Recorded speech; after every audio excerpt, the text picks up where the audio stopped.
There, that's a little better. Good evening, and welcome to the Tuesday, May 20th, 2025, regular meeting of Half Moon Bay City Council. Can we please have a roll call? Councilmember Nagengast. Here. Councilmember Penrose. Here. Vice Mayor Reddick. Here. Mayor Brownstone. Here. We have a quorum. Thank you.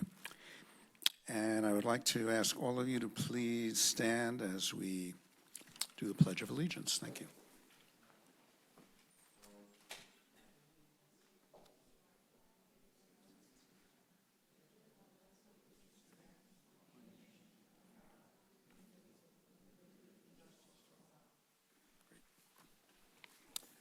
Thank you. So first we have a motion to approve the agenda. So moved. Second. All those in favor say aye. Thank you. Aye.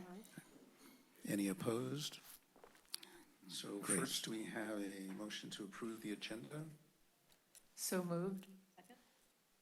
All those in Second. favor say aye. Thank you. Aye. Aye. Any opposed? So first we have a motion to, Oh, let's do it again. you know, my words are so valued, they're just gonna, everything's gonna get repeated because, you know, this is, how weird was that? It was the Facebook Live. You're being recorded. The Facebook Everything Live you was say. delayed. Oh, it's okay. Yeah. Got it. My understanding is we're recording Poltergeist 5, so this is, okay, great. We're going to begin with proclamations and presentations. And our first presentation is for May Mental Health Awareness Proclamation. Mental health is essential to everyone's overall health and well-being, and mental illnesses are common and treatable. Reducing stigma around mental health illness is an important element of strengthening supports and services for mental health. And it is incumbent upon each of us to do our part to share the mental health affects everyone in both positive and negative ways. Tonight we welcome Verna Barrientos of NAMI, which is the National Alliance of Mental Illness, of San Mateo, to accept this proclamation declaring May as Mental Health Awareness Month. And I'm going to read this proclamation.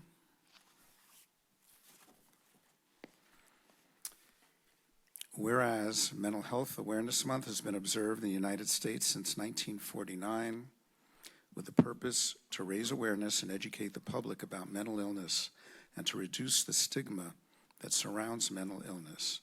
And whereas mental health is essential to everyone's overall health and well-being, and mental illnesses are common and treatable. And whereas reducing stigma around mental health illness is an important element of strengthening supports and services for student mental health, and it's incumbent upon each of us to do our part to share that mental health affects everyone in both positive and negative ways. And whereas National Mental Health Awareness Month provides an opportunity for communities to work together to bring awareness to and break through the stigma surrounding mental health illness. So now, therefore, be it known that I, Robert Brownstone, along with my fellow council members, recognize the month of May 2025 as Mental Health Awareness Month to expand the awareness of youth mental health issues. Thank you. And is Verna here to accept this? Great. Okay. Bring it. All right, let's see. Can you hear me? Oh, yeah. All right, so.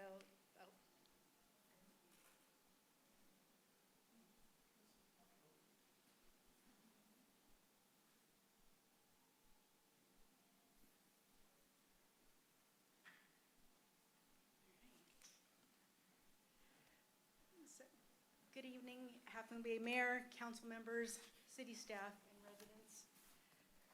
First of all, I want to wish you all a happy Mental Health Awareness Month. My name is Verna Barrientos. I use she, her pronouns. I'm a clinical social worker and the lead clinician for NAMI San Mateo County. For those of you who might be unfamiliar with the National Alliance on Mental Illness, NAMI is the nation's largest grassroots mental health organization. With over 600 affiliates in the United States, NAMI provides education, support, and advocacy around mental health. NAMI offers peer-run support groups, educational classes, provider courses, family supports, and mental health presentations. Best of all NAMI programs and services are free. So I wanted to share why I feel like proclamations such as this one are important. Mental health is discussed and acknowledged way more today than it was, say, like 30 years ago. While things are for sure getting better, there is still a lot of silence and stigma surrounding mental illness. There is still a lot of work to be done. I want to remind people that we all have mental health. And mental illness and mental health is a continuum. We all have good days and we all have challenging days. Just know you are not alone. Support is out there.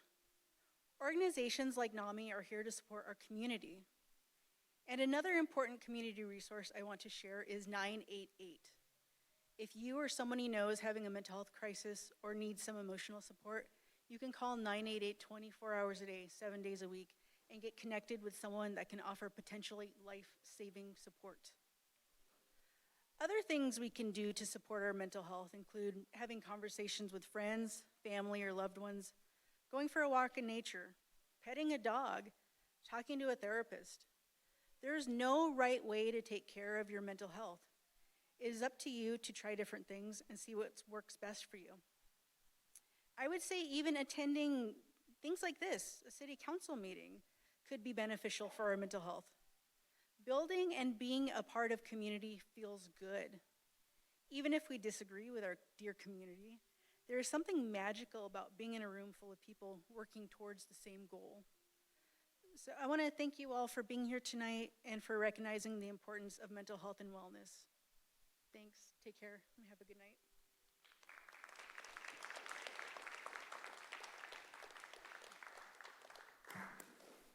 Thanks so much for coming tonight. Our next proclamation presentation, it also happens to be National Public Works Month. And we are presenting this proclamation to our very own Maz. It's Maz.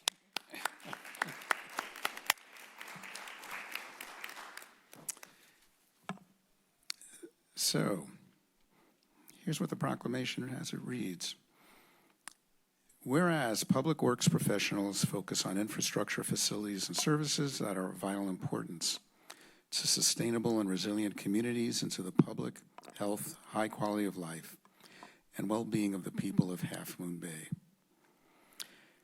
And whereas these infrastructures and facilities and services could not be provided without the dedicated efforts of public work professionals, who are engineers, managers, and employees at all levels of government and the private sector, who are responsible for rebuilding, improving, and protecting our nation's transportation, water supply, water treatment, and solid waste systems, public buildings, and other structures and facilities essential for our citizens.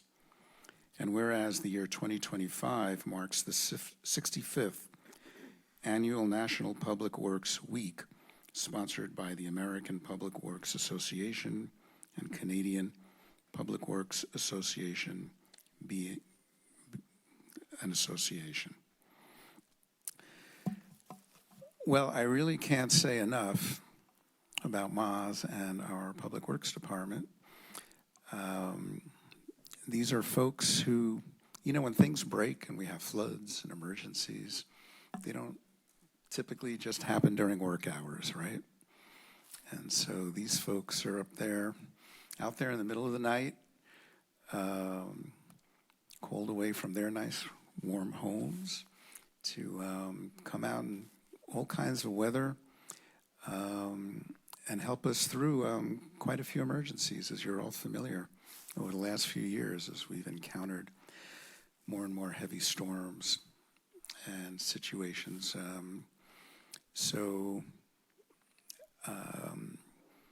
I'm just very proud of our folks who work all these late hours. And Maz, thank you so much for your great work, always being available to talk to citizens and go out and check things out when people call in and say, hey, there's something going on in our streets.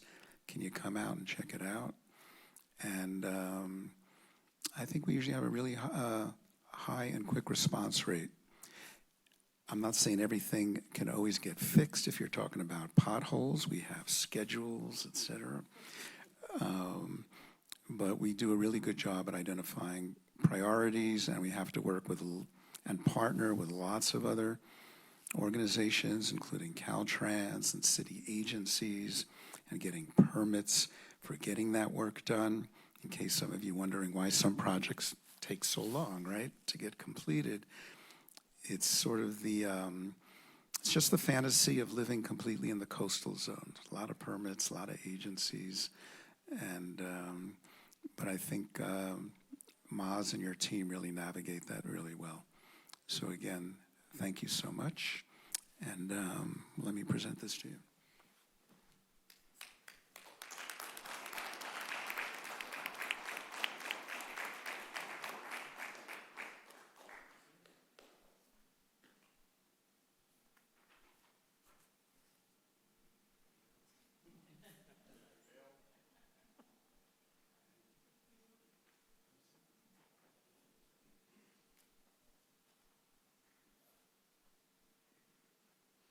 Thank you very much, Mr. Mayor, members of the council, members of the public. I'm Maz Bozrgunia, Public Works Director, City Engineer.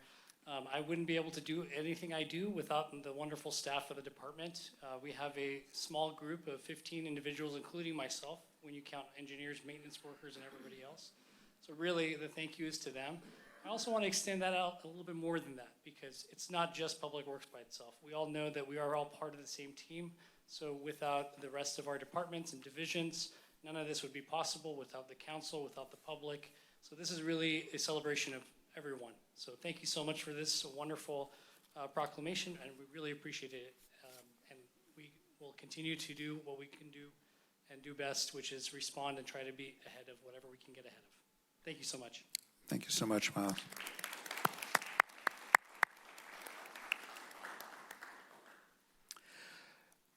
We now have some student awards, and these are scholarship awards, and we will have a few presentations here and maybe a couple of words on what this award ceremony is about. Thank you. Sure. Good evening, council members, mayor, and members of the community. I am Julissa Acosta, and I am here to present the leadership portion of the student awards. This set of awards is given to students from middle school to high school who have demonstrated qualities around leadership, community service, and social responsibility. I am very pleased to present or for recipients today. I think one of them couldn't be here tonight, but we'll see. So the first one I have is Autumn Strucker. So free to come, Autumn. And if you could just stand over there once you receive your award so we can do a photo with council.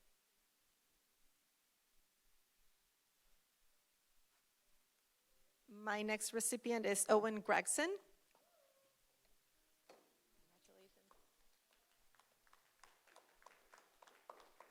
Next recipient is Julia Kakunda.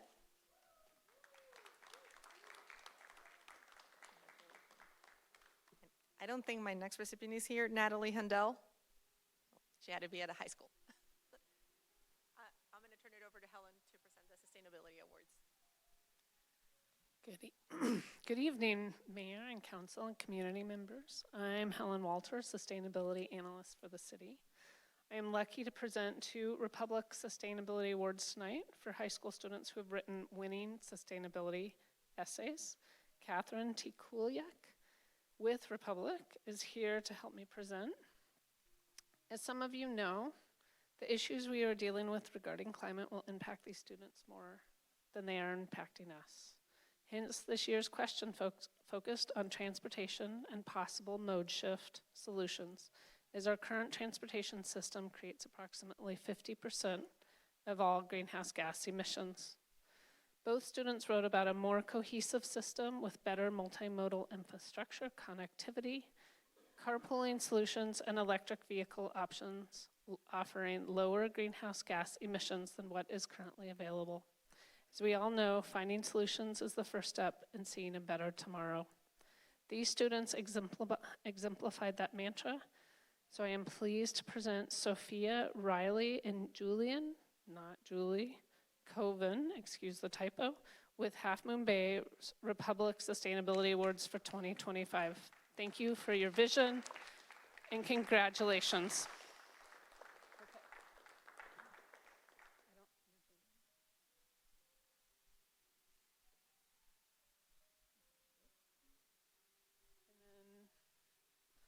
Is Sophia Riley? She had another award ceremony at 6. So, okay, thank you.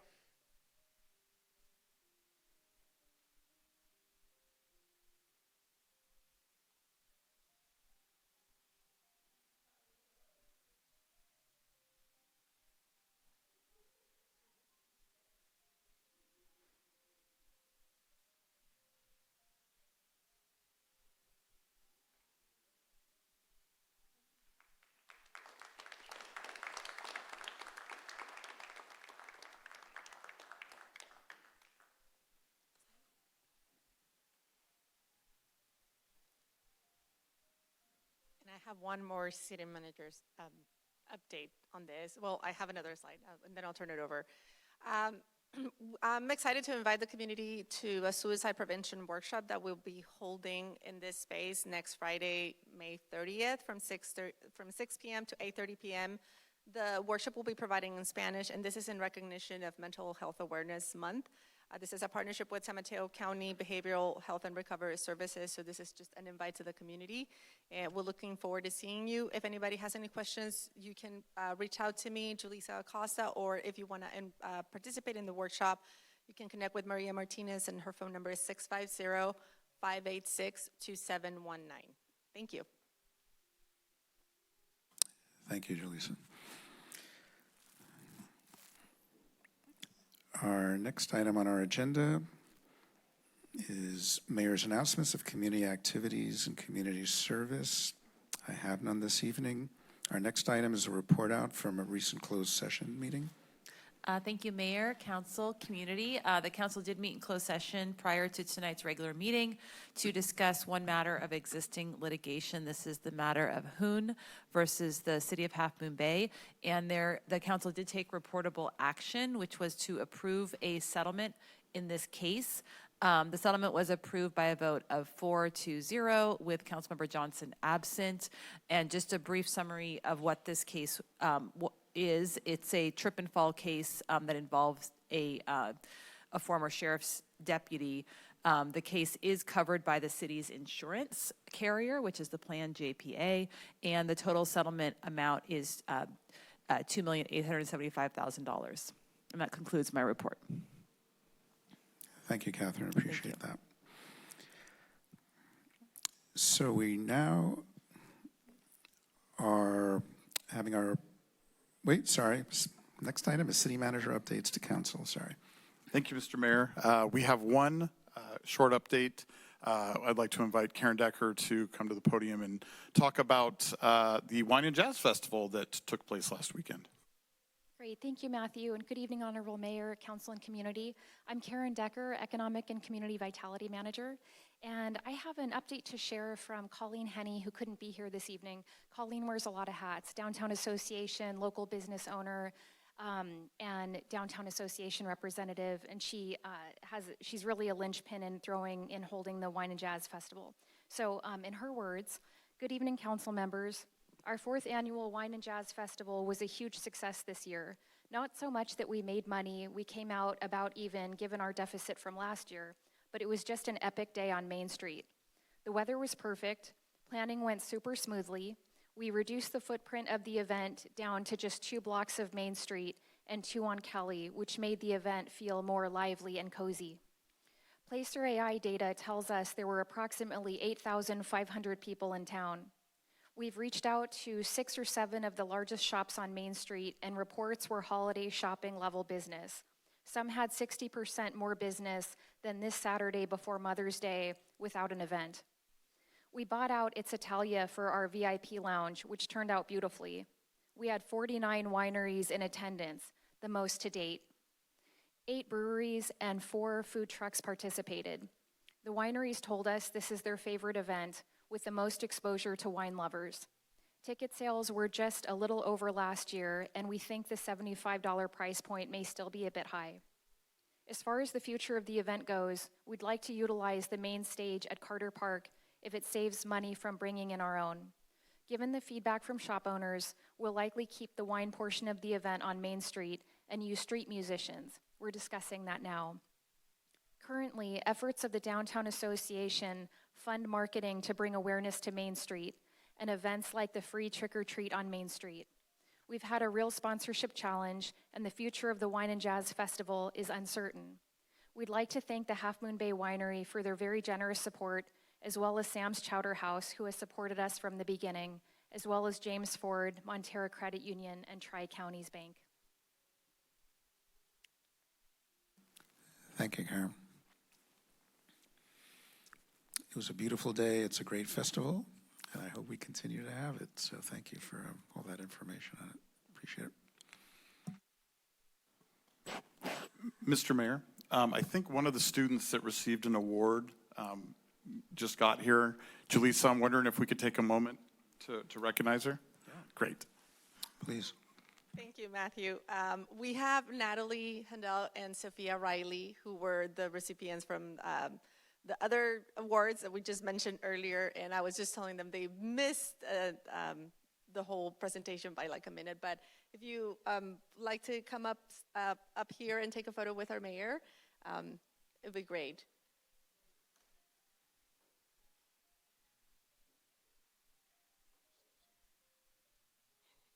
Camera's over here.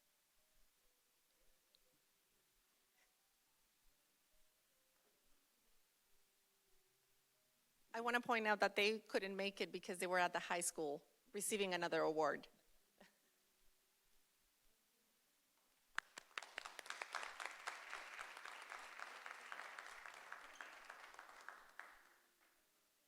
Thank you, Mr. Mayor. That concludes city manager updates for tonight. Okay. So I'm now going to open up public forum, and just a few words about that, how it works, in case there's some folks who are unfamiliar. Public forum is when any member of the public could come to a council meeting. They could be here in person or online and talk about, during public forum, comment about anything that's not on the formal agenda. So any items that are agendized, we'll wait till that item comes up, and there'll be an opportunity for public comment. So public forum is just anything else that's not on the agenda.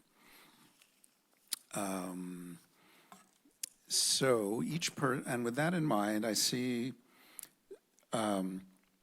one person wanted to comment on the CSFA, so we'll just wait till that comes up on the agenda. So thanks for your patience. Okay. Here's how it works. We have a timer. It's up there.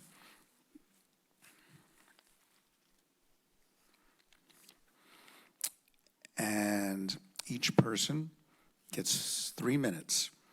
So at the 2.5-minute mark, you'll hear your first beep.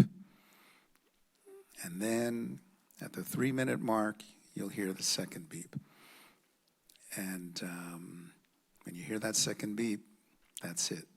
So after that first beep, think about wrapping up your remarks within 30 seconds, okay? Great. So our first speaker is, let me make sure I'm reading this handwriting, Martin Anaya. Am I pronouncing that correct?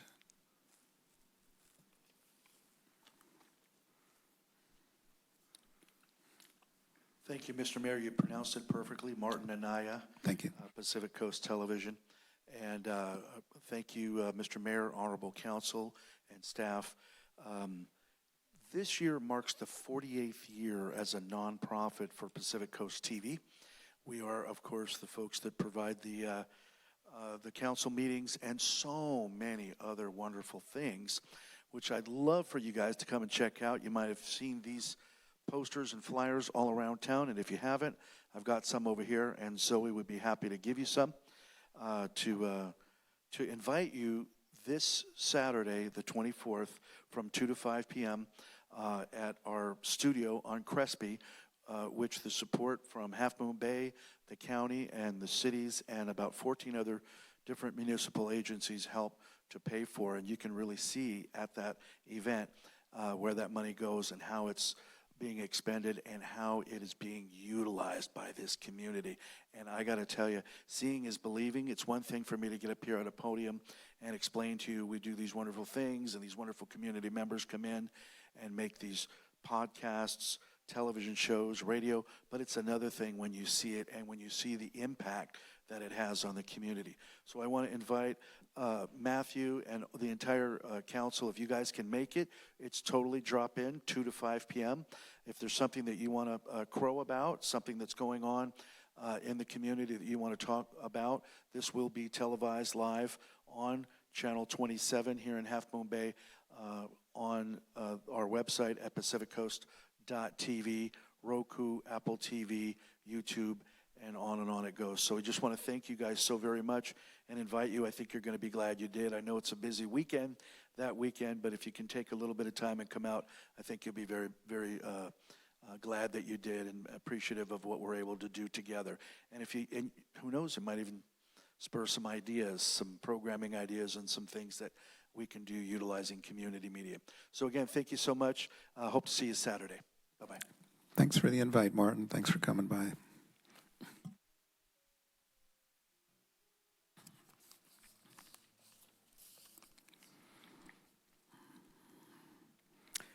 Our next speaker is Joanne Orkowski.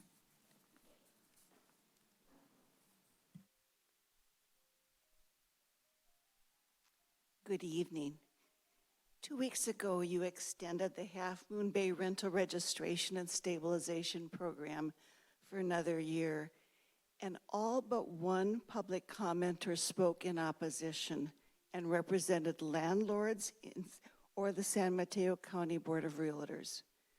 Only Judith Guerrero spoke on behalf of low-income renters and described her experience assisting families who, despite crowding together, still can't make rent.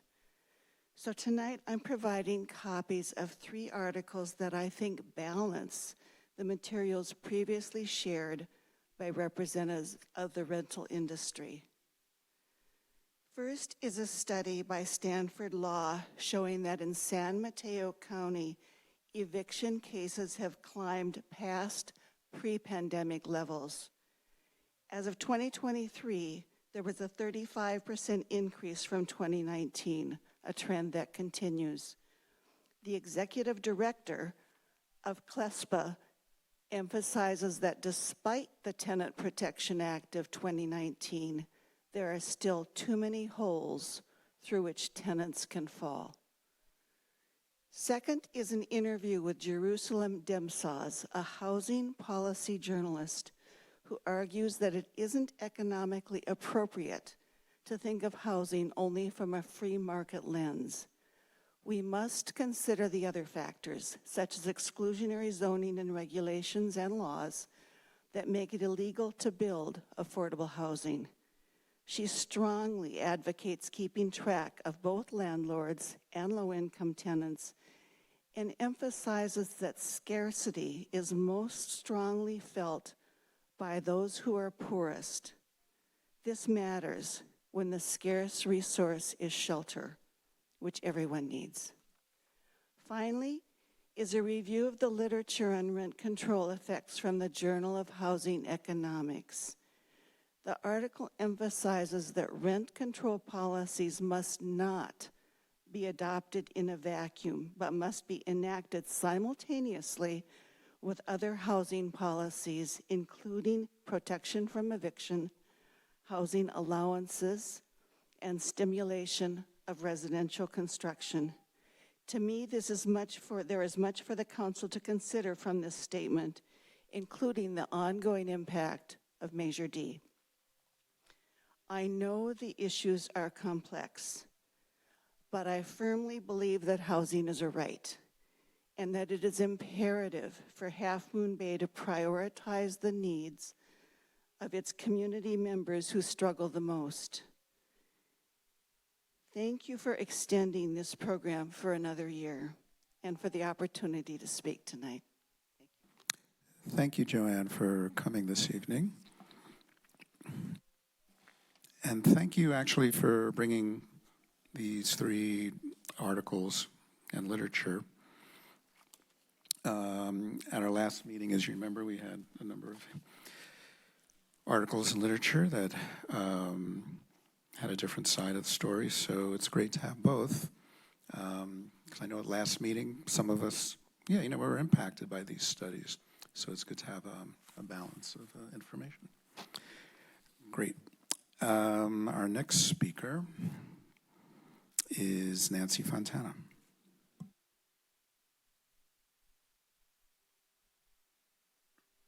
Good evening and thank you. I'm going to try to cover 2 subjects. One, I'll address the rent thing first because it was just talked about. I'm going to do this out of order. I'm hoping that the City Council will consider setting up a study group on this issue, because it sounded like at the last meeting, that 6-month period to look at it, there's this big gap of time, and it's valuable time. I would suggest a study group of mixed people, just tenant advocacy, real estate, housing specialist, maybe a council member from that one that voted for or against, something like that, a well-rounded group to really look at this program carefully. I think personally, at the very minimum, it should be revised because it is really negative and it's very fee-driven. It has to be because it's an expensive program. So I'm hoping, and the reason I think it's imperative to do it very quickly, you can get some valuable information when you do the mailing for the registration. So if they could come up with questions to ask the people that are registering, a lot of the data and information can be provided, and you can get a viewpoint, get some ideas of what's going on with the landlords, and you can also, of course that doesn't cover the tenants, but you might as well take advantage of that mailing to get that information. So I'm hoping you will consider setting up a committee to review this and look at it from both sides. There's no doubt you have to look at both sides. I get that. Okay, and the second item is, I'm hoping that the city will consider reviewing its policies and procedures. After an incident last year, I looked at the policies and procedures trying to find something because there was an incident at a meeting that was really disturbing. And I found the policy and procedures. I've gone 3 minutes already. Oh. 30 seconds left. Okay. I found them to be weak. I reviewed other cities' policies and procedures. They have a procedure set up, but this is with regard to council conduct. Unfortunately, last meeting I felt I think Half Moon Bay really needs something done with their policies and procedures to address the situations that have arisen at meetings. It's disturbing to watch. Thank you. Thank you. Our next speaker is Joaquin Jimenez.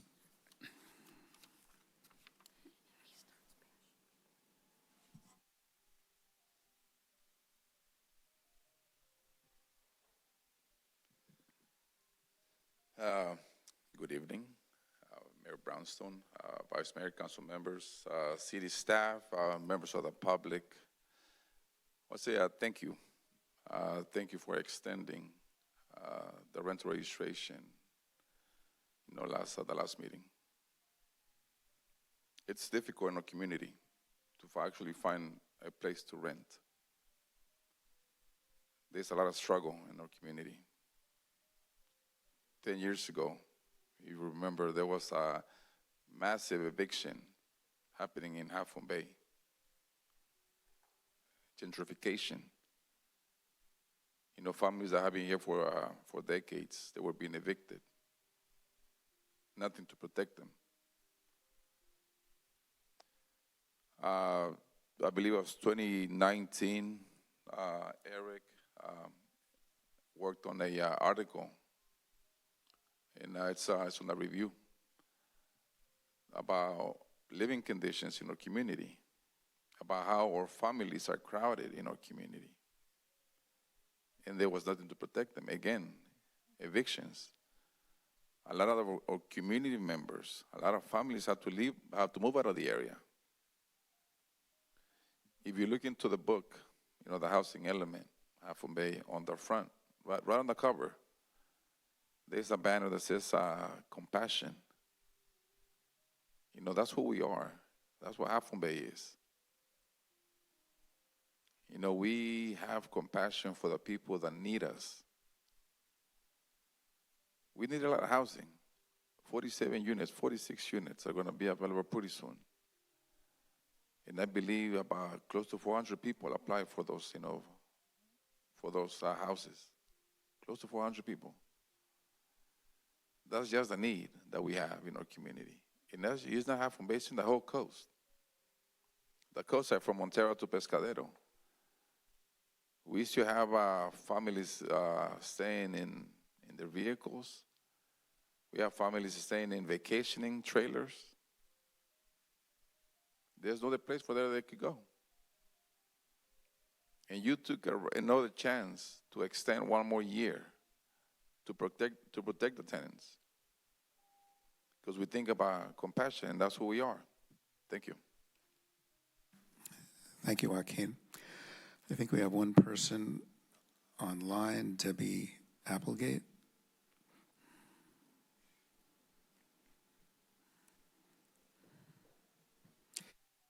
Debbie, if you could unmute.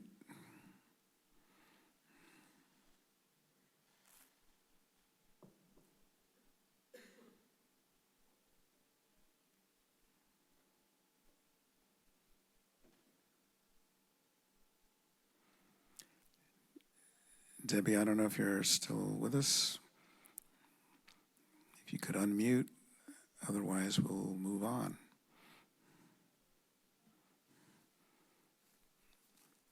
Okay, sorry we couldn't hear from you this evening.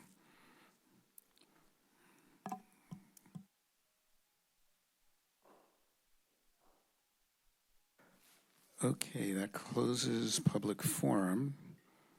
We'll move to consent calendar. Would anyone like to make a motion?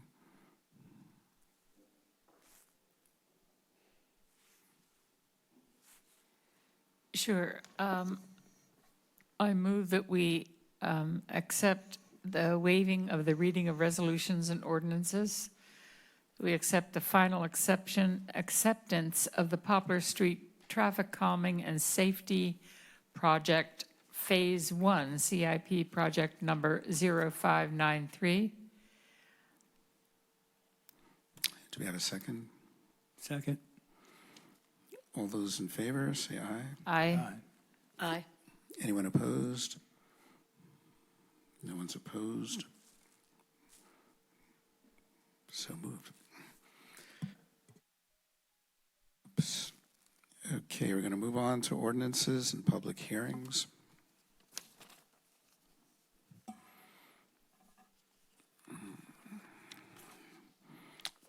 We have no ordinances and public hearings this evening, so we'll move on to resolutions and staff reports.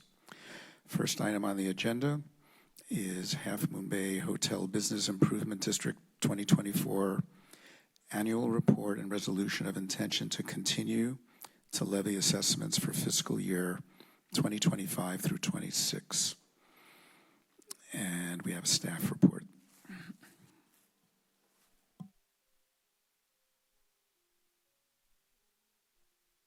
Awkward. Good evening, Mayor, Council, and community. My name is Irma Acosta, Administrative Analyst in the Economic and Community Vitality Division, and I am here today to talk to you about the Hotel Business Improvement District. So the purpose of this item is to accept the Half Moon Bay Business District Annual Report for 2024, as well as adopt a resolution of intent to continue to levy the assessment for fiscal year 2025-2026, as well as direct the city clerk to set a public hearing for June 3rd, 2025. So I'll begin by providing a little bit of background on the Business Improvement District, and then I will invite up Crystalline Geeth from the COSA Chamber of Commerce, who will provide a more in-depth presentation on the annual report. So transient occupancy tax, also TOT, is a pass-through tax collected from visitors that stay in short-term lodging in the city of Half Moon Bay. So TOT has historically been a key revenue source for the city, as it makes up approximately 40% of the city's general fund operating budget. As I mentioned, TOT is collected from lodgings such as hotels, bed and breakfasts, campgrounds, RVs, and short-term rentals. But by far, hotels are the largest contributors, contributing around 95% of collections. In the year 2024, TOT revenues were around $8.4 million. So out of the importance of supporting lodging in the city in collaboration with hotels created the Hotel Business Improvement District in 2004, aimed to promote stays in Half Moon Bay, and it has an established fee of $1 per room per night that each hotel pays into. In 2017, the San Mateo Board of Supervisors allowed the expansion of the scope of the districts to encompass the entire coastside. So now there are around 18 hotels that contribute to the district. Around the same time, the Chamber of Commerce was designated as the managing agency for BID operations. And as of recently, last year in 2024, that nightly assessment was increased to $2 per room per night to accommodate the increased cost of advertising and marketing, and to continue to fund BID activities. So I'd now like to turn it over to Crystalline, who will talk to us a little bit about BID activities and the annual report. Good evening, Council. This is Crystalline, the CEO of the Coastside Chamber, and I'm excited to present to you this year's annual report, mainly because it's been a bit of a rebuilding year, and so we've actually had some really cool results, even taking that into account. Next slide. So the mission of the Business Improvement District, BID for short, is to assess our visitors $1 per night stay that gets filtered through the hotels and then makes its way through the funding sources and to the chamber for marketing funds. I would like to note that it is a completely separate fund, and all monies that go into that fund are only spent on marketing efforts as overseen by the city and the hotels. And then this past year, the hotels agreed that the funding was no longer sufficient to meet the demands of marketing, so they agreed to add another $1 into their billing process, and we will start seeing that money coming in now as it came into effect in January. So this report and the funding therein only accounts for $1 per room night. The $2 hasn't kicked in yet. The goal is midweek stays, so we are full on the weekends, and we know that, and we don't try to push that. And so our goal is to try to get those coveted corporate groups to come and do conferences here and retreats and all kinds of fun meetings, and we try to utilize our natural spaces to let them know to get their juices flowing so that they can do good business. Unfortunately, corporate has been way slower to come back than anybody ever anticipated. So we are still working on that, but it's just not a segment that has a lot to offer right now. And so we do still focus on leisure travel in the meantime and finding other alternative ways to try to bolster our tourism during the week.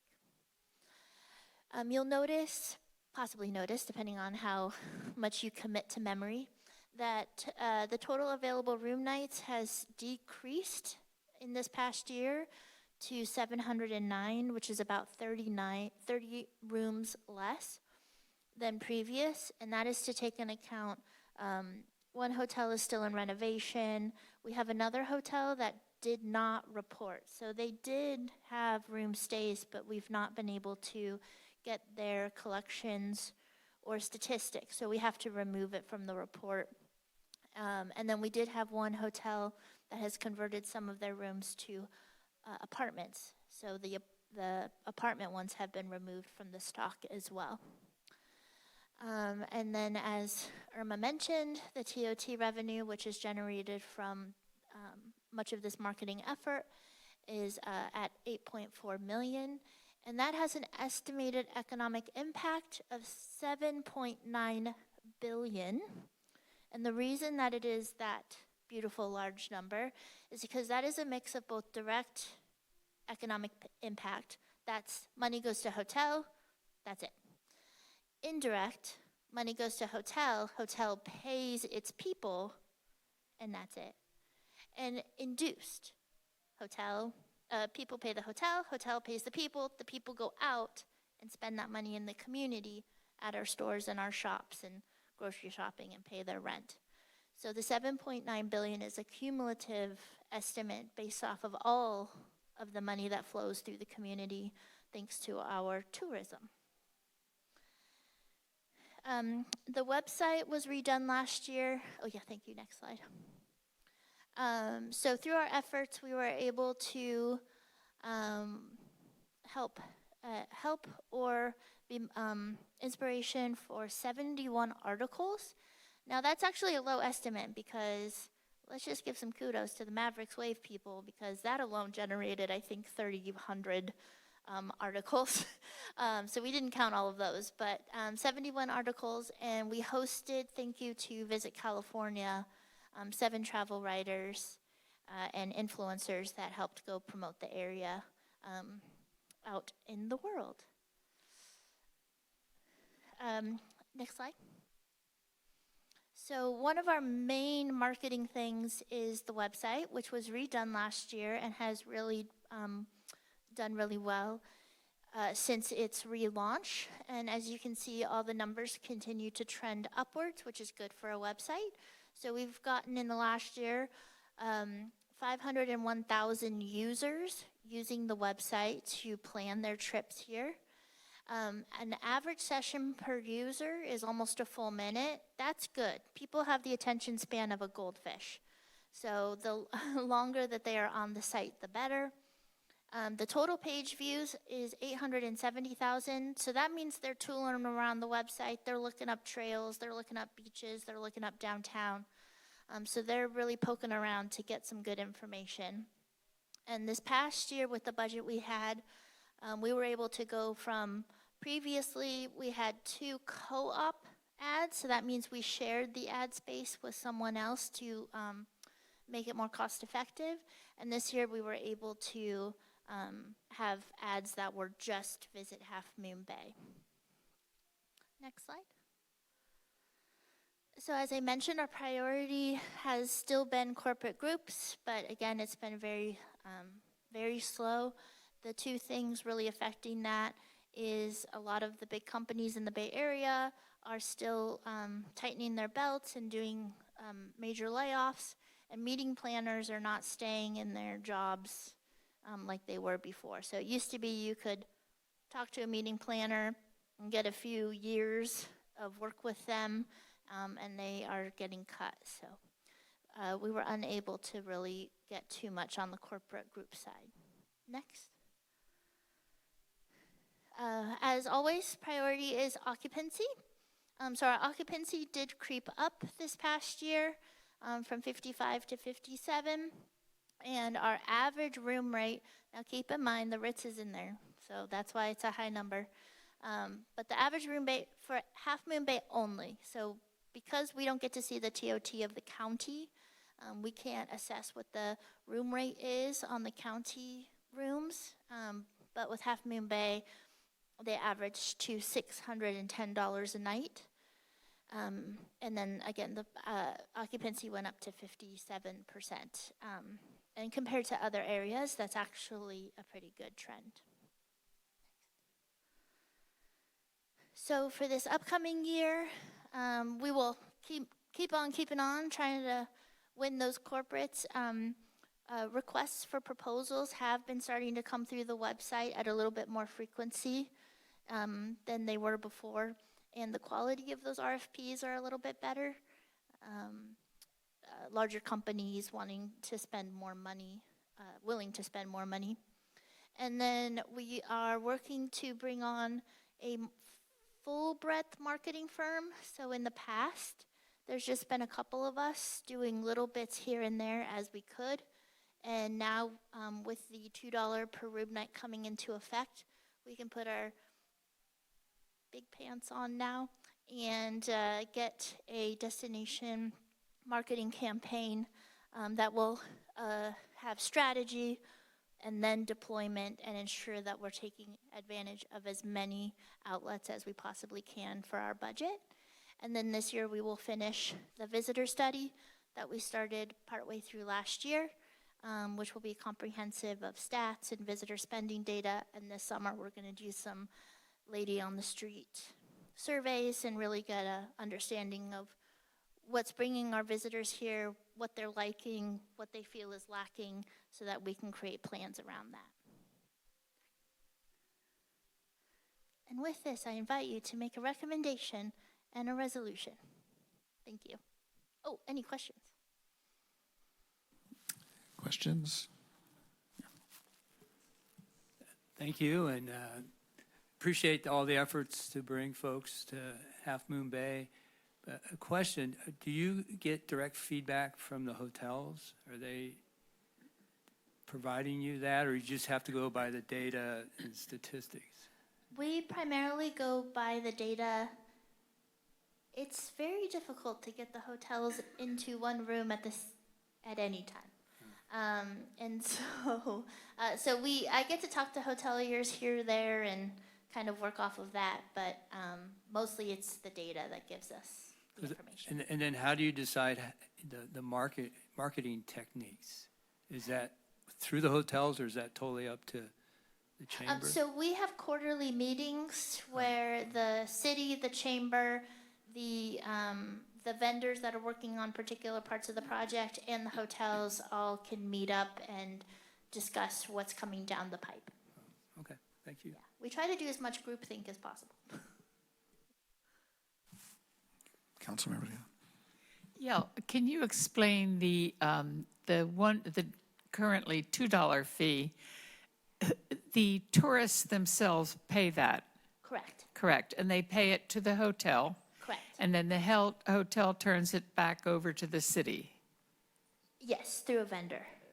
Through a vendor, the entire $2? Yes. Okay, thanks. Yes. Vice Mayor. Well, and I'll just clarify, then the city turns the full $2 over to the BID, because all of that money has to go towards the BID marketing, so. Got it. We don't take any off the top. No. Let's see. Yeah, I have a question. So, in absence of corporate clients not coming or slowing down significantly, and I know that some of that was, we used to have a lot of international clients as well, so I think that's all slowed down. From where are, we're in an interesting location, and I know there's sweet spots, just how far someone is more likely to book a hotel room. It's probably at least 3 hours away or something like that. But do we have any demographics around where some of the most common locations that people are coming from? Hot California. They're coming from like the Sacramento area predominantly, quite a bit from San Jose, and then kind of anything that's in the outer skirts of us, but where it really starts getting warm, Tracy, Manteca. We tend to kind of be their domestic spot of choice. And how do we target those locations then that are? We put ads and work with like SF Travel, our local Conventions and Visitors Bureau that does a lot of ads. Thankfully, to your point, because we're one of the prettier spots in San Mateo County, almost every one of their ads at no cost to us showcases Half Moon Bay. And so we work to put information out there in those areas. And do we actually, use language, come and cool down on the coast? We have, yes. We don't need air conditioning even, come on down. Yes, we have. I figured, but just wondering, it would be nice to, I'd love to sit. Yeah, go ahead, sorry. Sorry, you need trash cans in here. I couldn't get rid of my gum. The current tagline is, "It's naturally better here," which was thanks to Matthew. Nice, Matthew. Second career there, great. Group think it's the Right. best. Well, I know during these uncertain times, it makes your work a lot harder, and I think What? No, more challenging. and more well, that's a nice way to look at it. It's more challenging, and I think you earn every penny of the money that we collect here. So thank you for staying positive always, which I really appreciate, even during tough times, and appreciate the work you do. Would you like to make the motion? That's right. Yeah, we're going to have a motion. Oh, sorry. Did we have, no, I don't think we had any comments on this. Thanks for reminding me, though, just in case. Great. I move we approve the Half Moon Bay Hotel Business Improvement District 2024 Annual Report from the Half Moon Bay Coastside Chamber of Commerce, the designated managing agency for the district, and adopt a resolution declaring the City Council's intention to levy an assessment for the Half Moon Bay Hotel Business Improvement District for the fiscal year 2025-26, and directing the city clerk to schedule a public hearing on June 3rd, 2025. I'll second. Do we need a roll call on this? No, you can ask for all in I favor. think so. Great. All those in favor, say aye. Aye. Anyone against? Great, so approved. All right. Next item on our agenda is receiving a financial report, a quarterly financial report for the quarter ending on March 31st, 2025.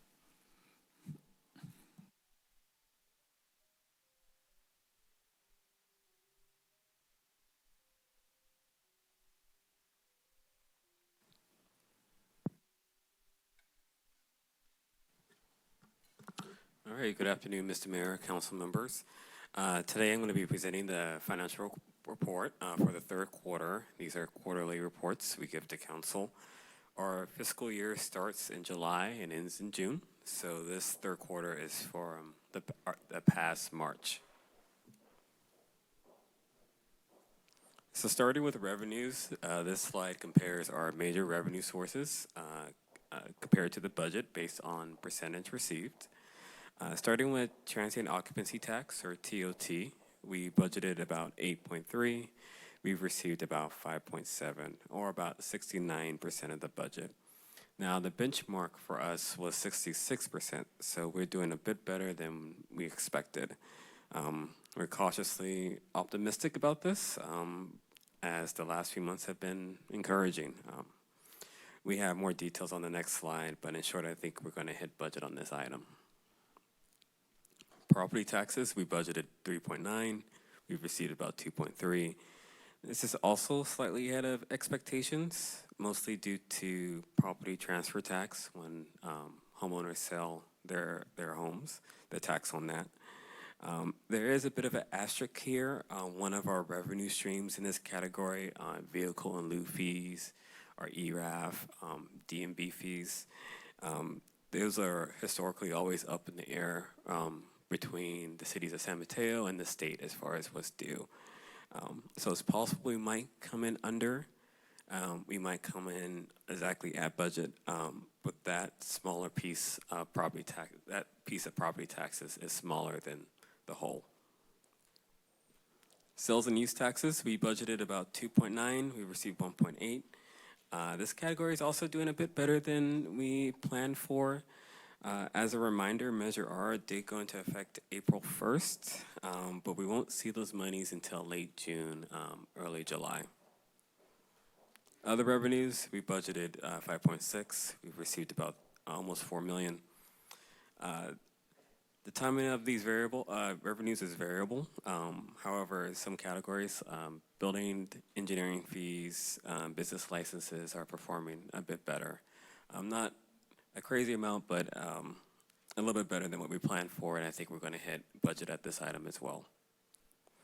Total revenues, 13.9. All revenue items appear to be on track, and I think we're going to hit, as a whole, our number of 20 million there.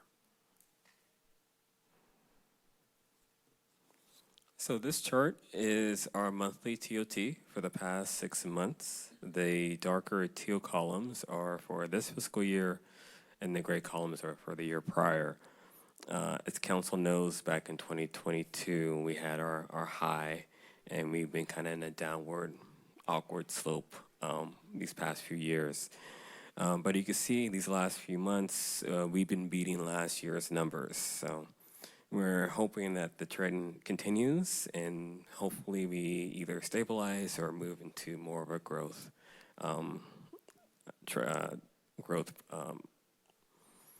We move to more of a growth cycle. Given current trends, we now estimate the TOT might end up between 8.3 or 8.7, which would be at budget or a little bit more. On the expenditure side, we're in a good position. We're at 79% of budget. And the only thing that was kind of odd this quarter is our public safety. We paid our sheriff contract a little bit earlier in the year than we usually do. But you can see with our other departments, they're all under 75% budget, which is what you expect at the third quarter. We are tracking as anticipated. We do have some salary savings, some vacancies throughout the year. I think those are going to materialize, and we'll see it at the end of the year.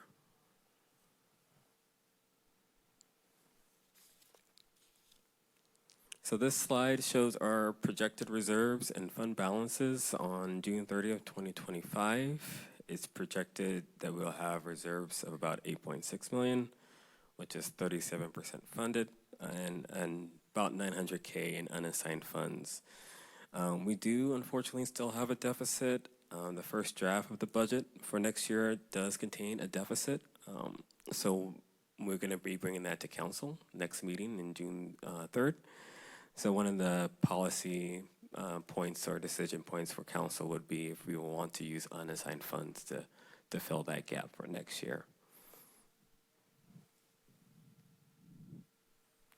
With that, the recommendations is as follows: accept the financial report for the quarter ended on March 31st, 2025, and I'm happy to take any questions. Go ahead. thank you. Appreciate the information as you know and as it comes in. Sometimes having that crystal ball, it's tough, right? And as you just mentioned, coming with a budget, it seems like we're already for the next fiscal year, which would be 2025, 2026. You mentioned you're seeing it's containing that structural deficit still there. Okay. So, but we haven't necessarily, and maybe I haven't seen the budgets. I don't know if you did it in the revenue, this half-cent sales tax. You didn't mention that, but that was approved by the community this past cycle. It was going to kick in, I think, April. Yes, April 1st. And we have we don't know because it's brand new. We don't have any information on it yet, and that's probably going to be difficult to predict. Would that be something that'd be very conservative? I'm not sure how you're going to show that for revenue for the next fiscal year. Should I? And maybe we talk about that during the budget. We will. What I can say is that we have projections that we think are solid but moderately conservative. We have a good handle and a good consultant for sales tax, and so we feel that the numbers we're including in the budget are accurate and we can rely on them. Okay. All right. Thank you. Other questions from council? Yeah, the projected deficit for next year, how does that compare with the deficit for this fiscal year?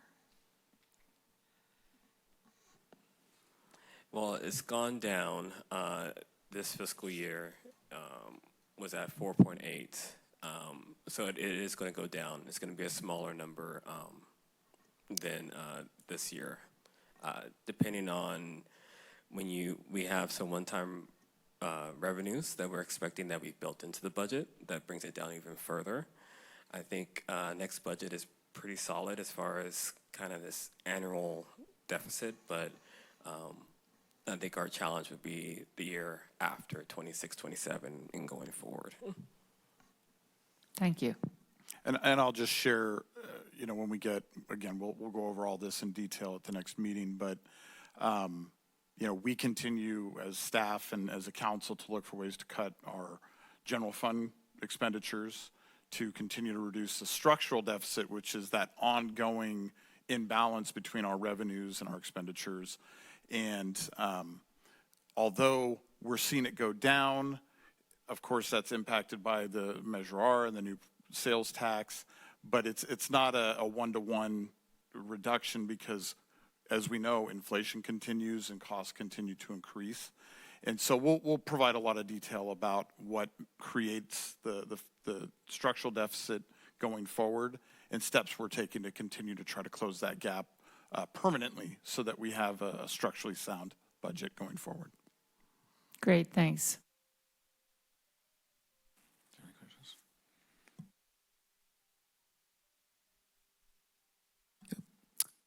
I don't have any cards here. I don't see anybody online. Would someone like to make a motion?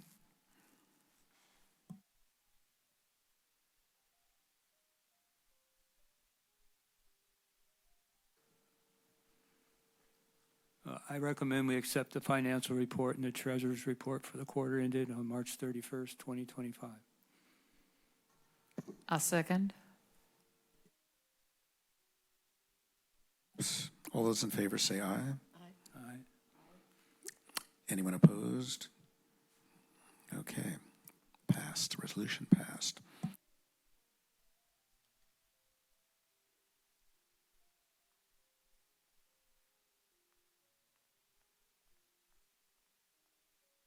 We're going to take a 5-minute break. We'll be right back. Thank you.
resolutions and staff reports is item 3C, our Community Services Financial Assistance Program update.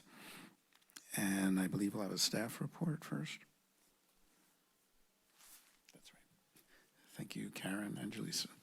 Here I am. Good evening again, Mayor, council members, community. Jaleesa Acosta, Community Services Analyst with City Manager's Office, and I am here to talk to you about the Community Services Financial Assistance Program. First, I'll provide a little bit of background on the program, and then we'll transition into a brief update that was requested last time that I was here a couple months ago. Council instructed staff that they wanted to see a little more robust reporting, and we went back to all of our 9 nonprofits and requested another interim report so they could provide a little bit more data and statistics for you. I'll quickly, again, go back to the background of the project. We started this program about 7-8 years ago with a small but mighty fund. It started with a $100,000 investment from the general operating budget.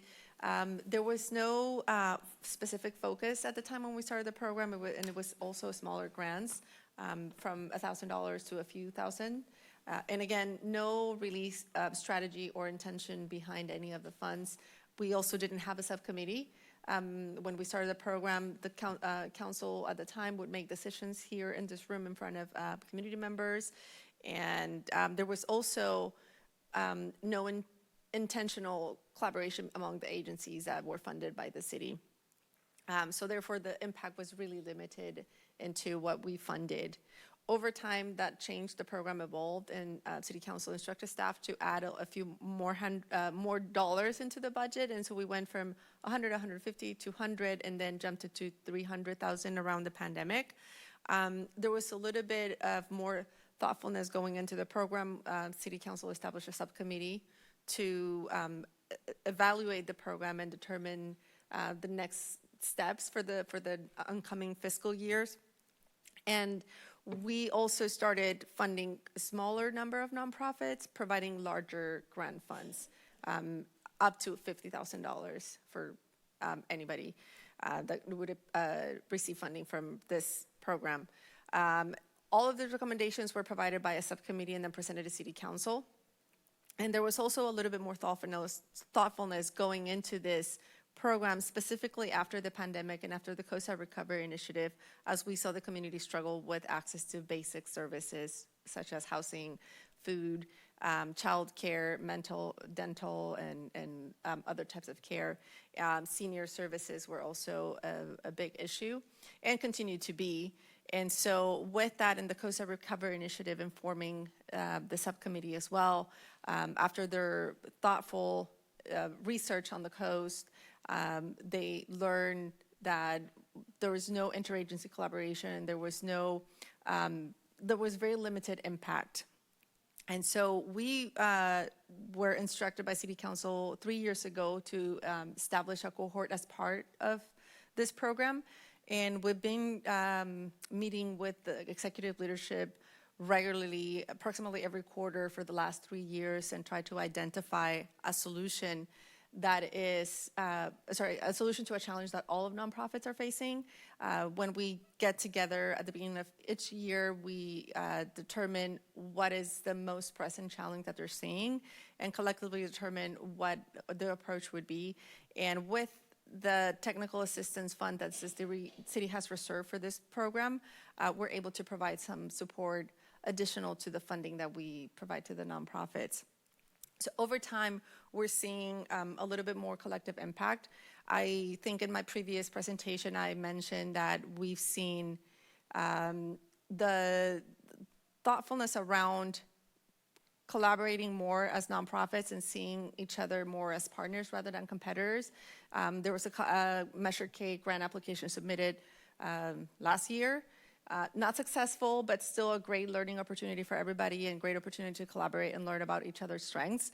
But at the same time, we've also seen other nonprofits take opportunity and advantage of the technical assistance we've provided and successfully receive funding. For example, Alcove model that is currently undergoing the implementation phase. That is not, I want to point out that it's not funds directly toward Coast Pride. They're just the fiscal agent, like in many cases we are, but it's a great service provided to the community. And so the other thing that we've also seen throughout is because we implemented our cohort model, the Boys and Girls Club of the coast side saw this opportunity as integrating a similar model as part of their scope within our work, and they've established a similar cohort model for after-school providers.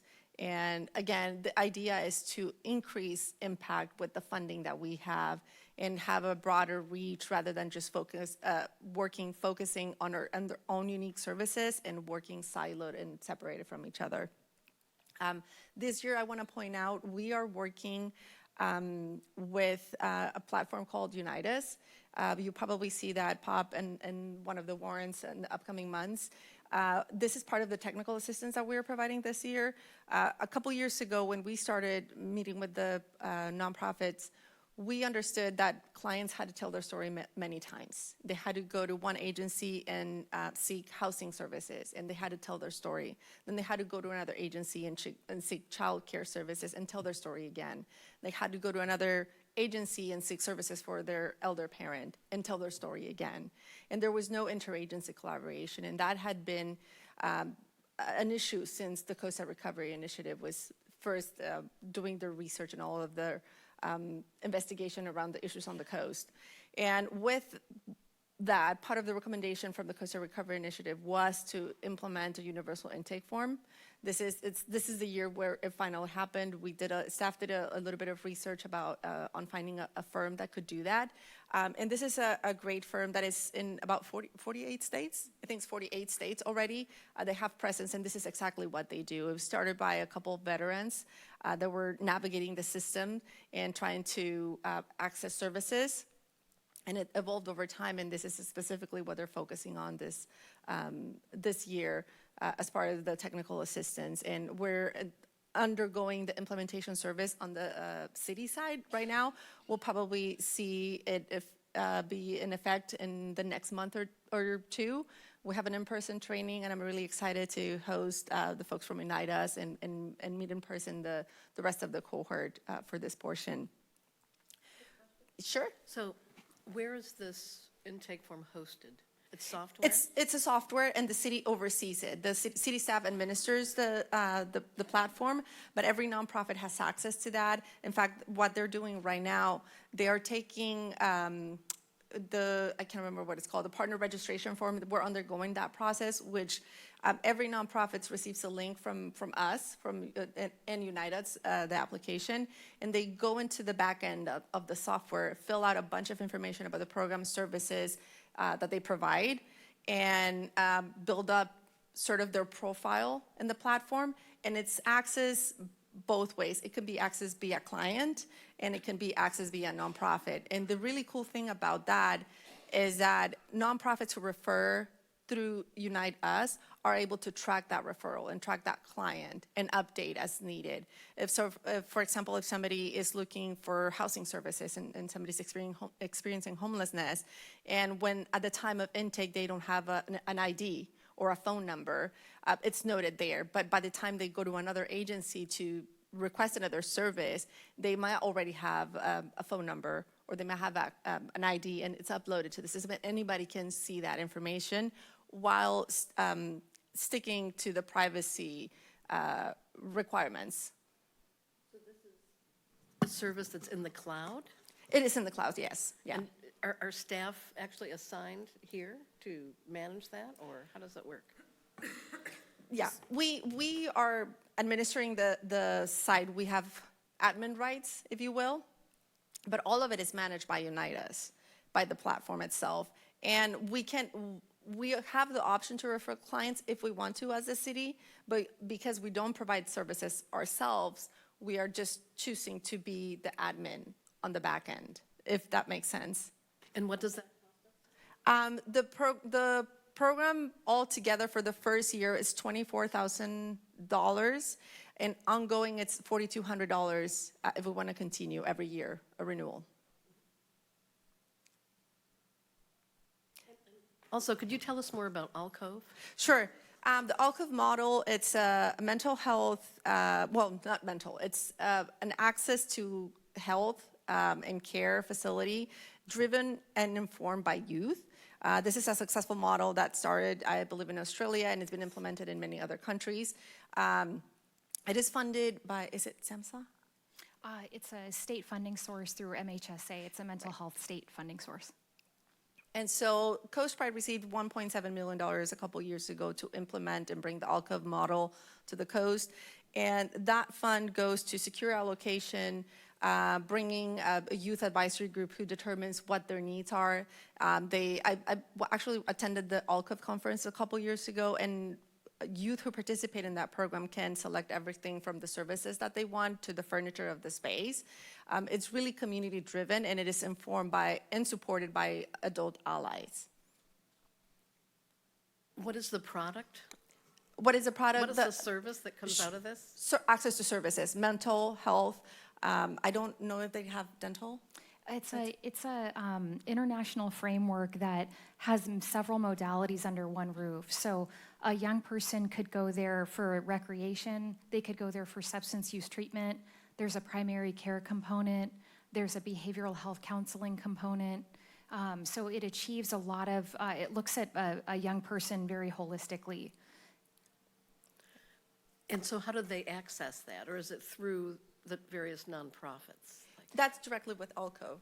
It's directly with Alcove, but coincidentally, the founders of Alcove are looking at the Unite Us platform very closely, and they're having their own negotiations with them. So if they decide to use the Unite Us platform as well, that would be very convenient for all of our local nonprofits that contract with the city. So we're starting with 9. Also, Unite Us has been in talks with Spirit or Dignity Health. And as we all know, we have a clinic on the south end of Main Street, so that's another potential avenue. But I think the Unite Us platform is picking up more users all the time. They've tapped into the Kaiser system. And so the more local providers and agencies that use it, the better it will be for our CSFA nonprofits in terms of being able to refer out and to track the referrals or deny a referral. But they don't have to wonder what happened with that. They don't have to rely on having someone's phone number or looking up a website in order to refer, which they do all the time amongst one another. And that's really in line with that Coastside Recovery Initiative goal of having a more integrated and coordinated approach to care. Because we know that wonderful services are occurring that our community really needs, but how can we do it in a way that really takes pressure off the client and makes utilizing services on the coast more seamless? And we see this platform as a potential way to start that process based on the collective wisdom of the group and where they wanted to apply their collective impact by use of this technical assistance this year. I'm still not quite clear on it. Like, so there's a young person who feels they want mental health service. Do they access it themselves? Do they go to Coast Pride or Boys and Girls Club or the school? Yeah, and who provides the service they need? Sure. So Coast Pride got the grant, and so Coast Pride will facilitate the administration of that program. So there are already Alcove staff who have been hired that are specific to that program, but they don't have a physical site yet. They're in the process of vetting a commercial property, but they're going to have to apply tenant improvements and set up services very much like the Opportunity Center. And the Alcove HMB is on this slide, not because Unite Us is funding it or not because we're funding Alcove. It's an example of a grant that was submitted with various letters of support because of the CSFA cohort infrastructure. And leadership from Coast Pride has credited the CSFA cohort as an example of being able to leverage what's happening in the cohort to go out and get other funding. And I think at some point we will invite Alcove folks to do a presentation when the site is ready and they're fully ready to operate, which hopefully it's over the next year. You want to continue with your presentation? Yes, Great, thank you. Thanks. So I just want to present again a brief summary of the current funding for the current year. That is the total number of dollars that we've allocated to each organization and the description of the service that they're providing for all of us. You have in the staff report in the attachments a little bit more detail on the data that you requested last time, and that talks specifically about number of visits, number of counseling sessions, number of food units, home repair services, classes, and all of that. So I'm happy to answer any questions you have on that. But on top of receiving a program update and seeing where everybody's at, everybody has met or is really close to meeting their 100% deliverable goal for the year. I also want to point out that last year, City Council recommended or approved city staff to explore the option of having the CSFA be a 2-year program rather than 1 year. And that is to remove some of the administrative burdens that impact both city staff and nonprofits, and having to switch gears halfway through the year from collaborators into, okay, we have to get into grant mode again and apply and go through the whole process again. So this allows to continue that work forward seamlessly and without any disruptions to the work that is already being challenged. I want to bring out the funding options for fiscal year 2025-2026.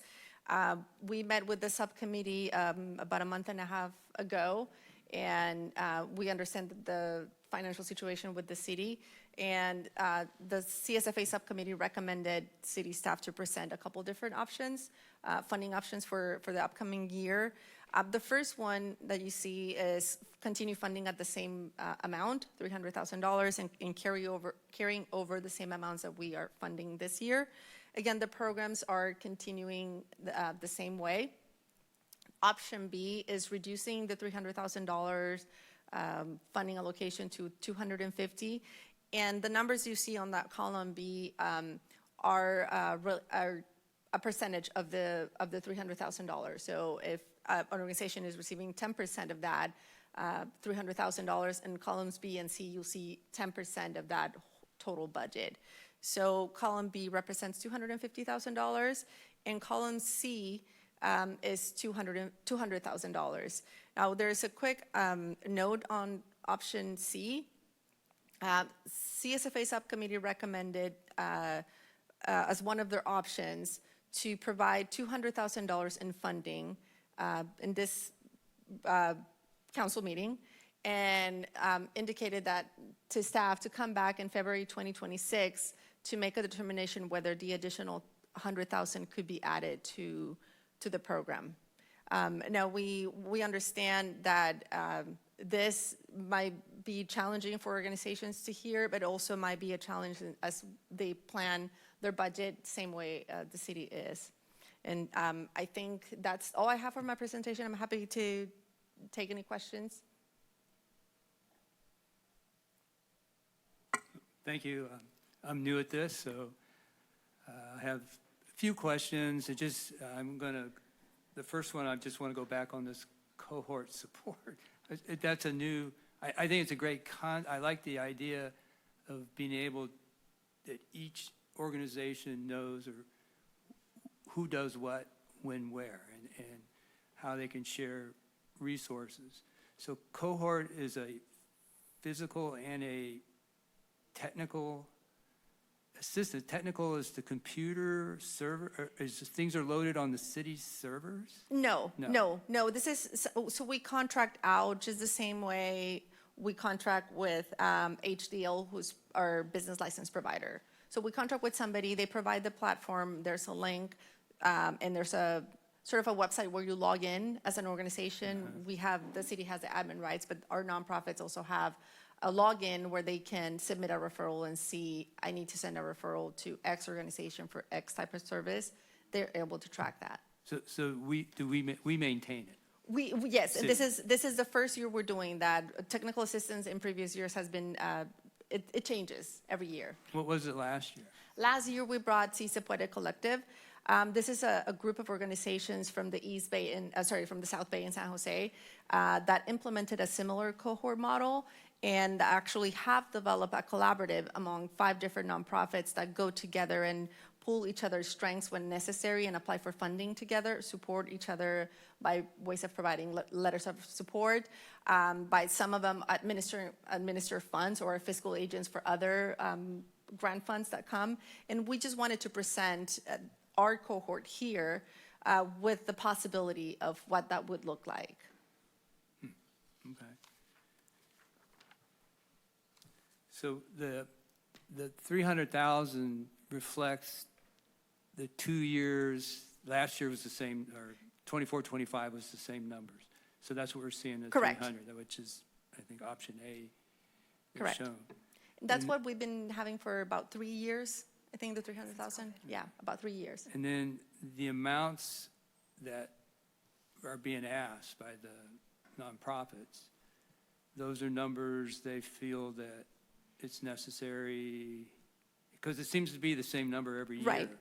So in our grant process, we don't necessarily ask them for, well, they provide us a request, but CSFA subcommittee meets and evaluates all those applications and determine how much funding we allocate. So somebody could ask for $50,000, but city council could determine, or the CSFA subcommittee could determine that what feels appropriate, it's $30,000 or the full 50. It varies.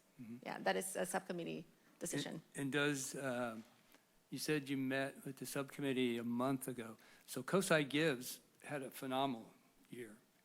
And these 9, I think, actually did pretty well with Right. COSI Gives.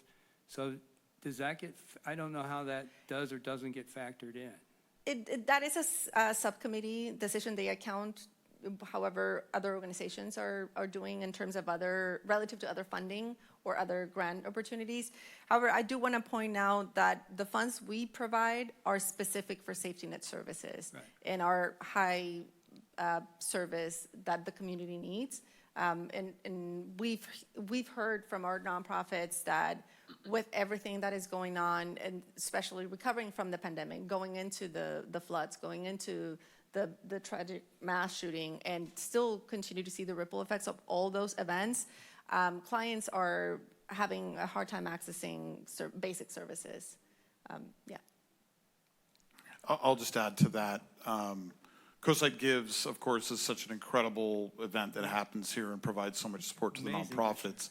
But a lot of that funding goes towards general operations and other initiatives within these nonprofits. The funding that we provide is not to supplant existing operational funds. It's not to just go into their general operations. It is for specific services with specific deliverables.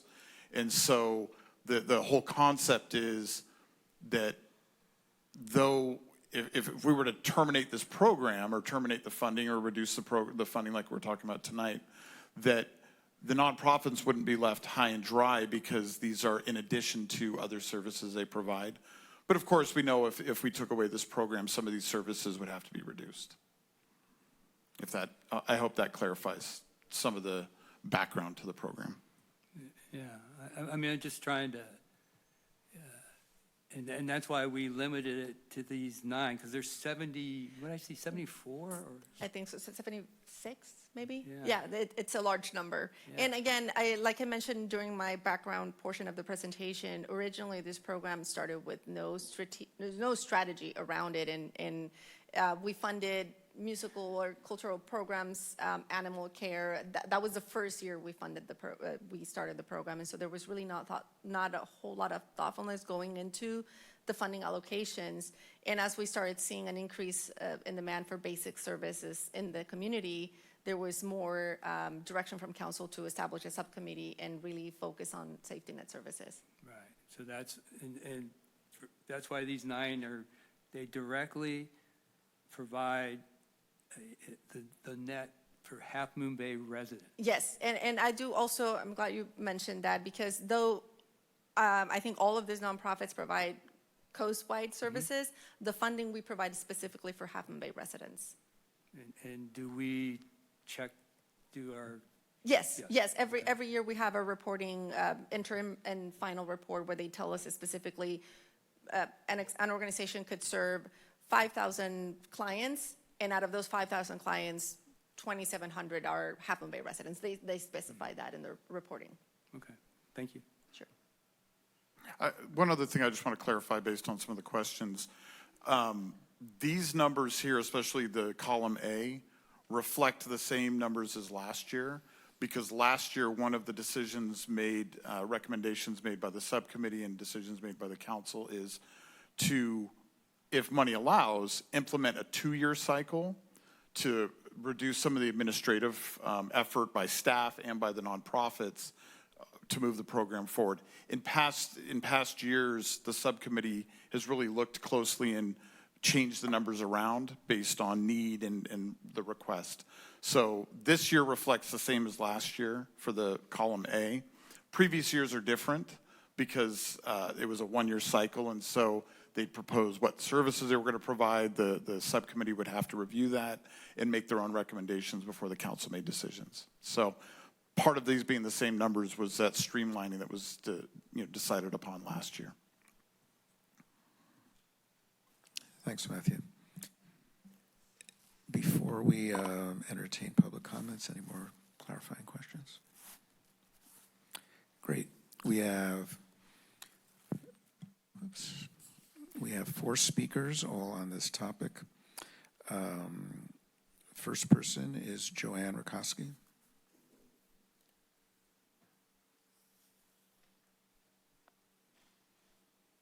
Hi again.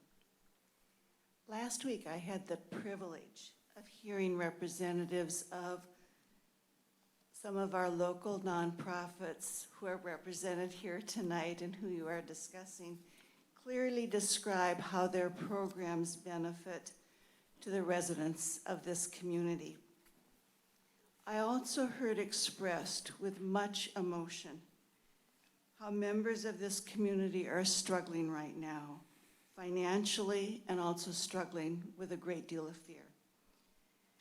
So this is not the time, in my opinion, to consider cutting the funding to these programs. We know that there have already been many cuts.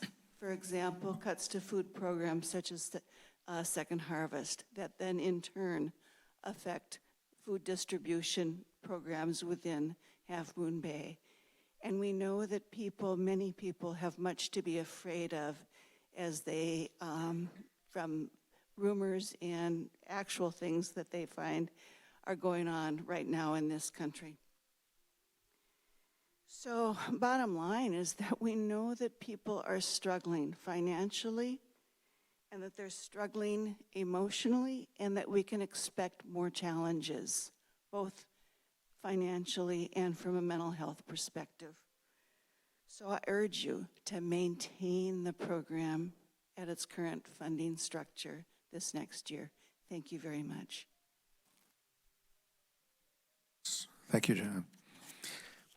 Our next speaker is Spandam Chakrabarti. Hi, everyone. My name is Spandam Chakrabarti, and I am the Director of Development for St. Teresa's Dental Health. I'm here as a member of the CSFA cohort.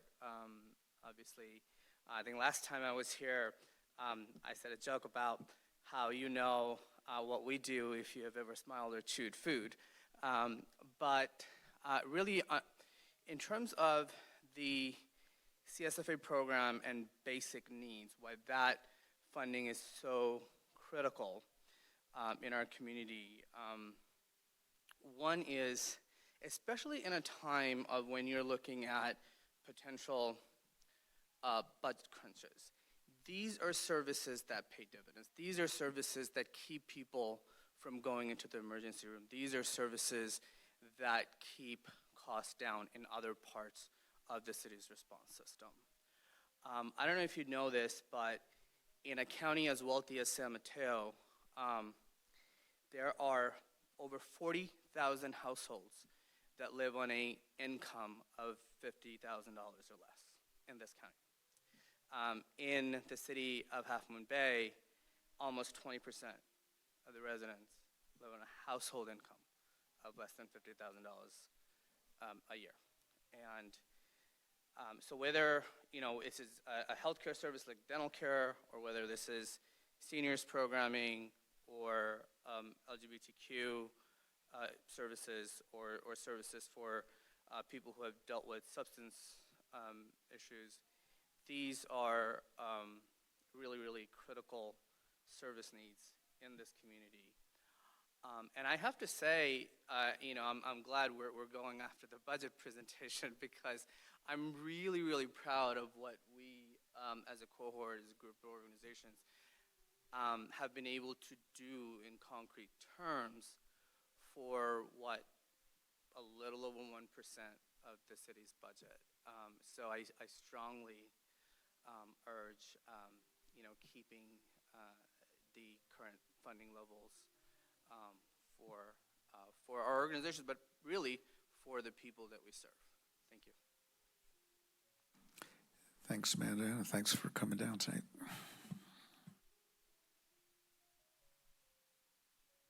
Our next speaker is Sandy Winters.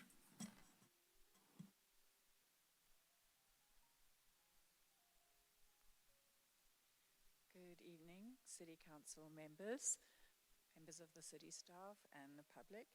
My name is Sandy Winter, and I am the Executive Director at Senior Co-Siders.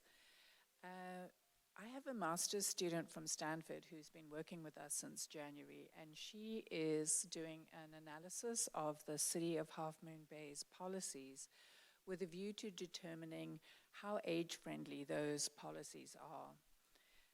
Because it's a small community with a small city staff, some of the activities are done by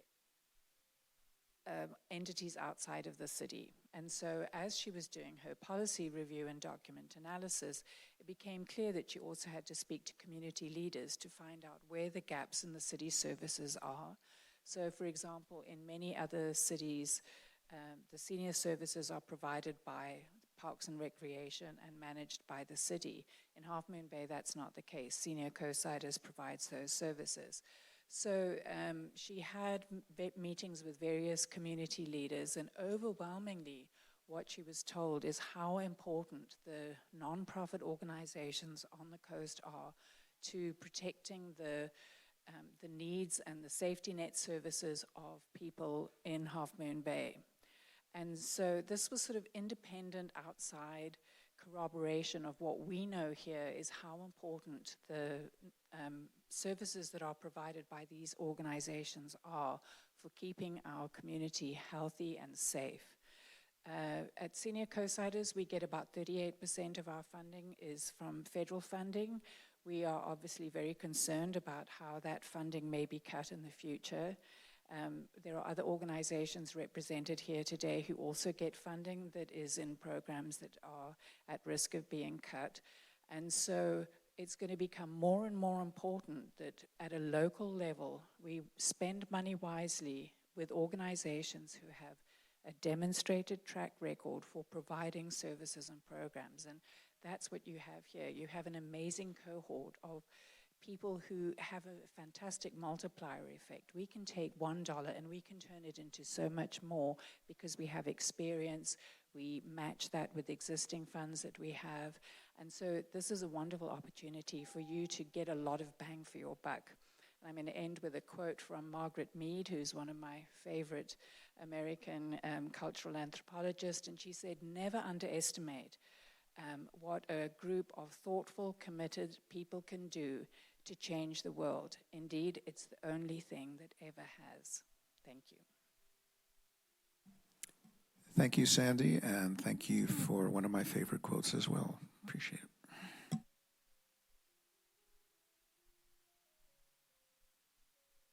Next speaker is Nancy Fontana. Thank you again.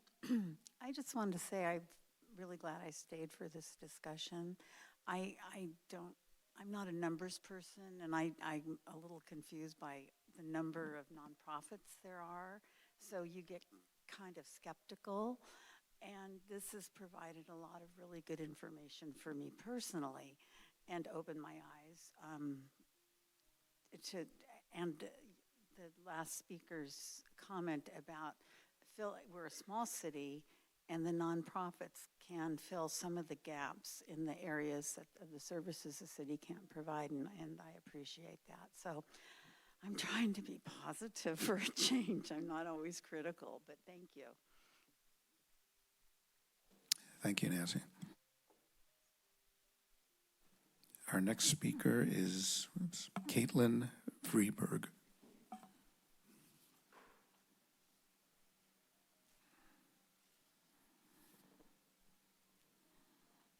Good evening, everyone. My name is Caitlin Freeberg. I'm the Programs Director for Coastside Hope. I'm here to advocate for the continued funding for the Half Moon Bay Community Services Financial Assistance Program. This program provides critical family safety net services for Half Moon Bay residents. At Coastside Hope, we provide key components for this program with food, clothing, shelter, hygiene, and additional services to meet the rising need for our city. Additionally, our new location at 248 Main Street in Half Moon Bay serves as a hub to service our residents. Here, we collaborate with other agencies both within the CSFA program and outside to make a broad set of services more accessible to the Half Moon Bay residents. As an example, our goal under the CSFA program was to service 2,000 Half Moon Bay residents, as well as provide 120 food service units, a service unit's equivalent to roughly a shopping cart full of food. Through the first 9 months of this program, we provided 3,268 Half Moon Bay residents with food, clothing, shelter, and other critical needs. That was 63% of our goal. Additionally, we averaged 1,070 food service units per month.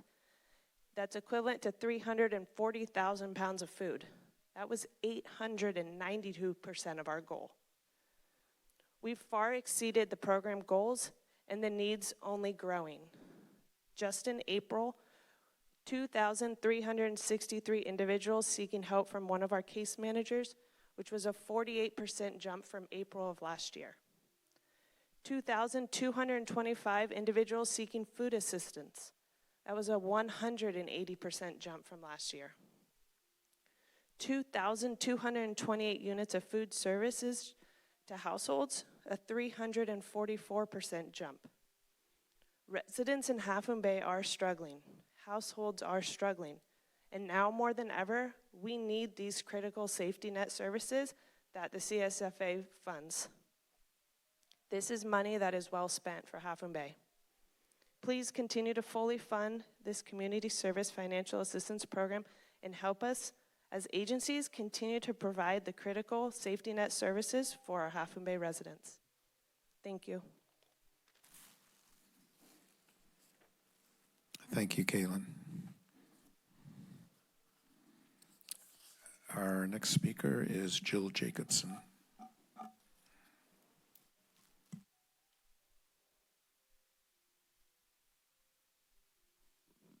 Good evening. I'm Jill Jacobson, the Executive Director of the Boys and Girls Club of the Coast Side, and we are really honored to be one of the CSFA cohort grantees. I always struggle a little bit whether we belong on that slide, but I do want to highlight for you what the funds that you're providing for us are able to do. They are earmarked for scholarships for working families who live in Half Moon Bay to be able to attend after-school programs and sports programs. And over the past year, we've been talking to families about their financial situation. And I'm being really careful because I just flew in, if you saw that in the corner of the room, and I don't have my numbers directly in front of me, and I know this is on Zoom, and I want to be careful, but what I recall is that most of our scholarship families have 4.5 people living on an income of less than $50,000 a year. And our programs are primarily for 5th to 12th grade students. And if you're parents, you understand and remember that those adolescent years are incredibly traumatic and drama-filled time for young people. And yet, if you're a parent that's needing to figure out how to spend not enough money, you're not going to be able to make a choice to have your kid attend an after-school program. It is going to have to go for food and rent. And so the scholarships that you provide through the CSFA program really ensure that some young people in our town spend their out-of-school time in a really safe, protected environment. And like some of my peers have said, I just think that your contribution to these efforts have a massive multiplier effect. I think that we have a huge priority at the club of hiring former club members as their first job. And so in a way, you're investing in the next generation of workforce development. You've got an environmental impact because people are working right here in the community.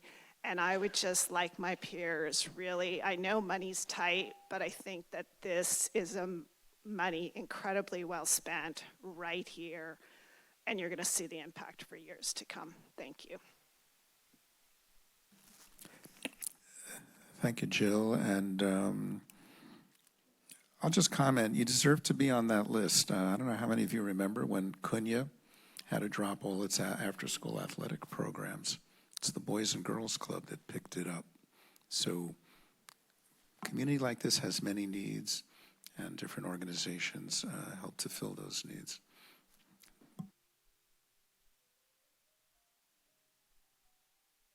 Just before we have someone waiting, I'm just going to go online, then come back. Sandra Cencion, if you're still with us, if you can unmute. Great. Go ahead. I'm still here. Good evening, Honorable Mayor, City Council, staff, and members of the public. My name is Sandra Cencion. I'm the Farm Worker Program Director at Ayudando Latinos a Soñar, otherwise known as ALAS. And I want to mirror the cohort sentiment about the power of our local nonprofits to be able to best assess the needs of our community. Additionally, I'd like to share about the impact the CSFA grant from the city has had, specifically in talking about mental health for our community. This grant has given us the ability to provide free and accessible mental health services to Half Moon Bay residents, specifically being able to provide individual and group therapy. And as we all know, our community has been navigating a lot of stressors, some including economic, immigrant, and legal stressors, and has increased anxiety and stress among our community. And this grant has allowed us to increase health and wellness during these difficult times. It's also helped us to continue to support our farm workers and increase our outreach for them to be able to come and access mental health services on site, as well as flexible afternoon hours. As we all know, hours are limited in terms of access of wellness services here on the coast side, and we're able to offer afternoon services for the working families. This funding has also supported culturally attuned and culturally responsive individual and group therapy for over 45 clients, and has allowed us to introduce and continue to support our Cultura Cura model, where we have hosted several groups, such as our Foto Historias group that has used photography as an expression of our community's own cultural strengths and personal stories to help heal and share that with the community. Another example is our mental health grief group that we host during the later months of the year, during Dia de los Muertos specifically, and allowed our community to create altars and talk about grief in a way that our community connects and is able to relate to sorry, something popped up. Lastly, I do want to add this funding is critical to our community to be able to continue accessing mental health services, specifically culturally aware and attuned to our community. Thank you. Thank you, Sandra. Our last speaker is Michael Alcano.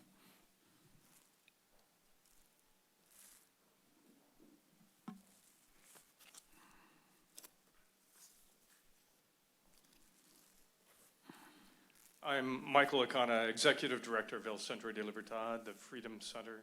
First of all, I wanted to thank the City of Half Moon Bay for your leadership in providing not just funding, which is important, but what you may not be aware of when we talk about a cohort, we're talking about a group that gathers together. We're talking about a learning community where the city staff have really taken advantage of this funding to engage with us, to learn more about what we're doing, and to instruct us where we can better help.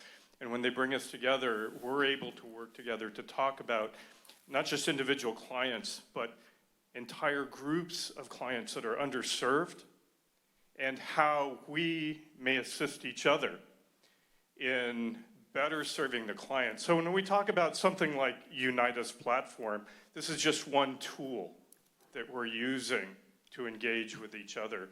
It's really that learning community that comes together on a monthly basis where we take time out of our day of executive management and the top program management to talk about how we can better serve this community.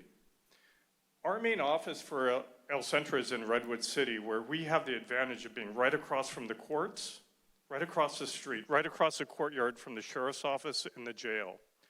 We could focus on the low-hanging fruit of those clients that are concentrated together, where we can invest time, serve them, collect our money from the county, and we get paid well enough to where we can continue to survive there. Here on the coast, it's a little bit different. We have people that are underserved, that are scattered. We really need those tools of collaboration for referral and to work together to better serve them. And in order to do that, it does cost us a little bit more money.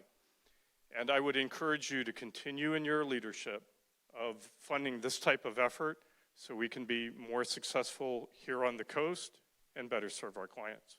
Thank you. Thank you. And that is our last speaker. Close public comment. Open to council discussion. Just pass this down, please. Do you want to put options again, that slide, just so we can stay focused?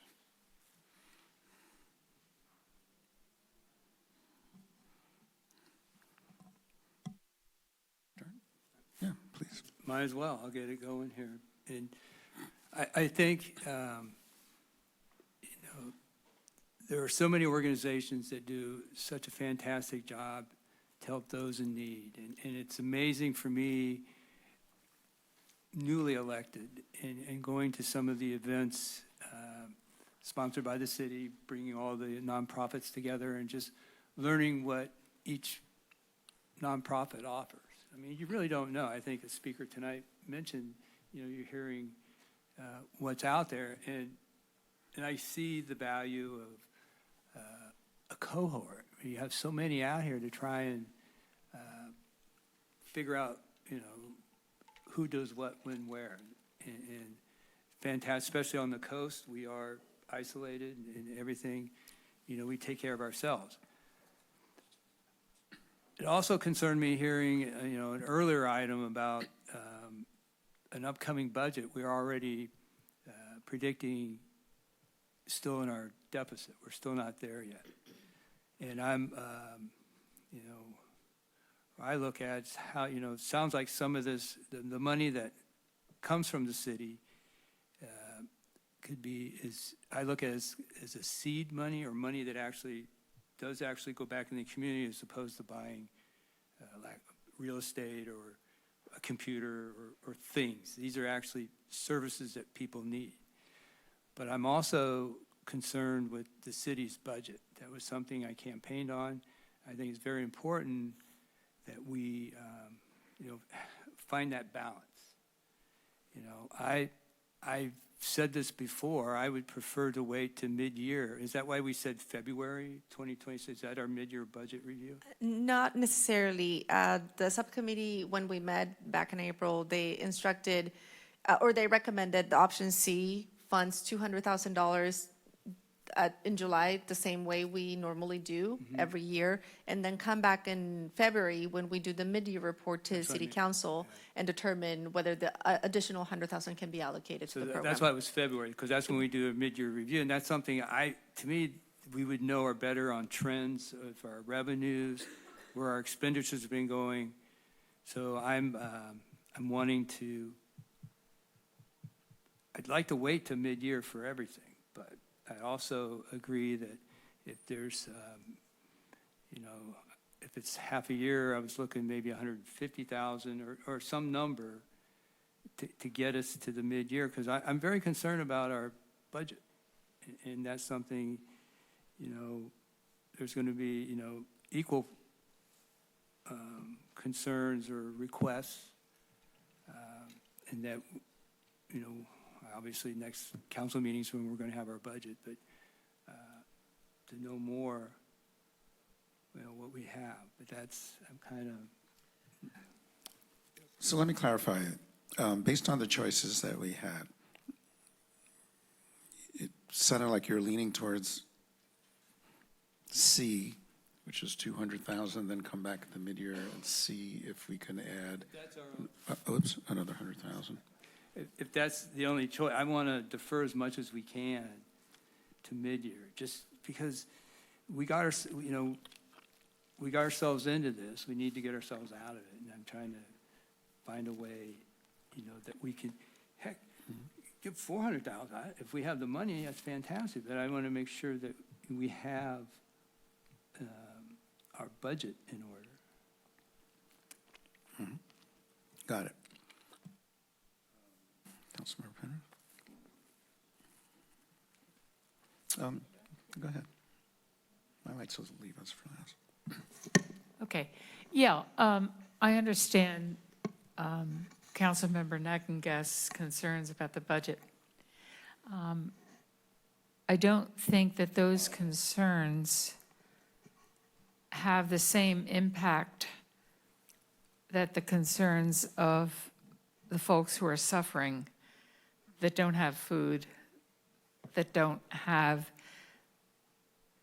the ability to engage in after-school sports, that don't have good dental care, whose teeth are rotting, who are living in unbelievable conditions, but bundling up with other families, doubling up with other families in small apartments, small houses.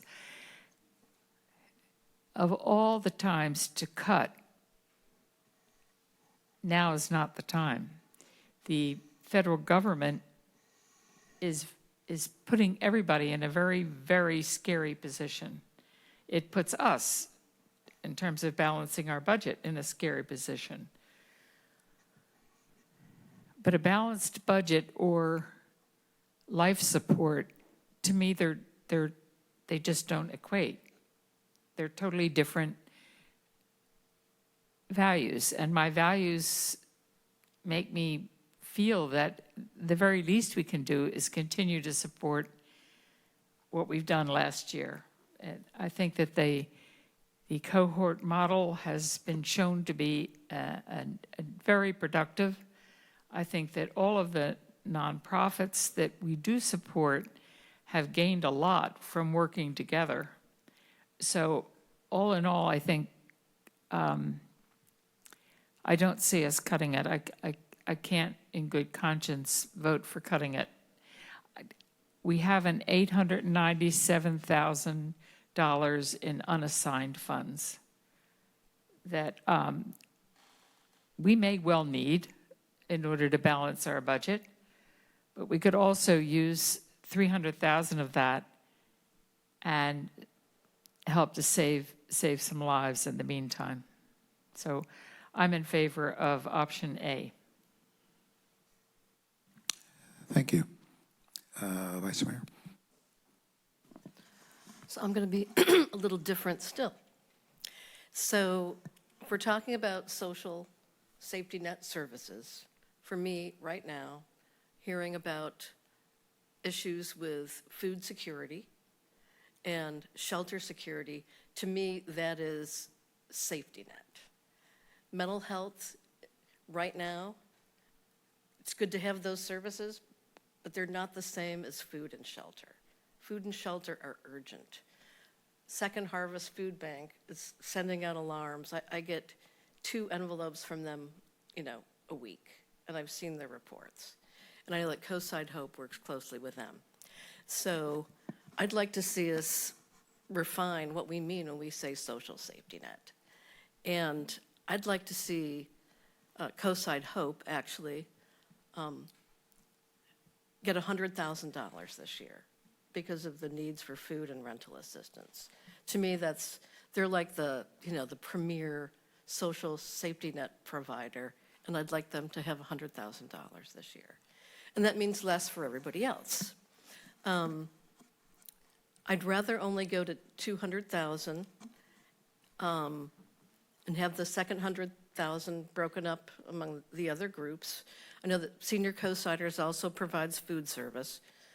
I don't right now want to pay for exercise classes and that sort of programming because I don't consider that social safety net. And the nonprofits on our list here received $570,000 from Coastside Gives, and it's going to cover your operations. And what we've been giving are add-ons. So I think you can live with a little less, or if you want to postpone that second $100,000 until mid-year and have everybody, reassess their services and what they need. And maybe we even go to hardship requests. We have money available in a pot. If people can demonstrate, nonprofits can demonstrate hardship, then we consider that. If they're running out of money for food, no more money for dental care, we can consider that. Because I think we are going into tough times. I mean, the signals are all flashing red everywhere. So I don't want us to not give anything. We do have budget issues, but I also see a lot of need right now. But I'd like us to get the money to where it's most needed. And for me, that's $100,000, in this budget, like right now for Coastside Hope. And yeah.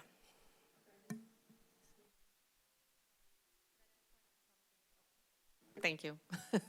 I just want to point something specifically for senior co-siders.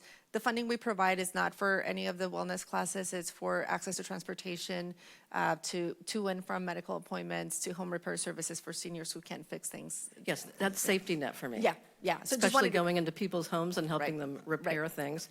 So in my mind, I'm sorry if I offend anybody here, but in my mind, the nonprofits that come close to my mind, what a social safety net provider is like Coastside Hope, Senior Co-Siders, Boys and Girls Club, for all the reasons Jill Jacobson, mentioned tonight, and Abundant Grace. I think we should up the amount for Abundant Grace because we're going to have more homeless, and we're going to have more homeless coming here from other places, I think, and they've really stepped up. So that would be Abundant Grace, Coastside Hope, Senior Co-Siders, and Boys and Girls Club, to me, that are dealing with the people who are falling, through the cracks. I know Adult Day Health Center as well, but I think we need to make sure that our money is really going to support those most in need. And I'd like us to have some time, to maybe have another discussion about that. I think Abundant Grace should have money right away too.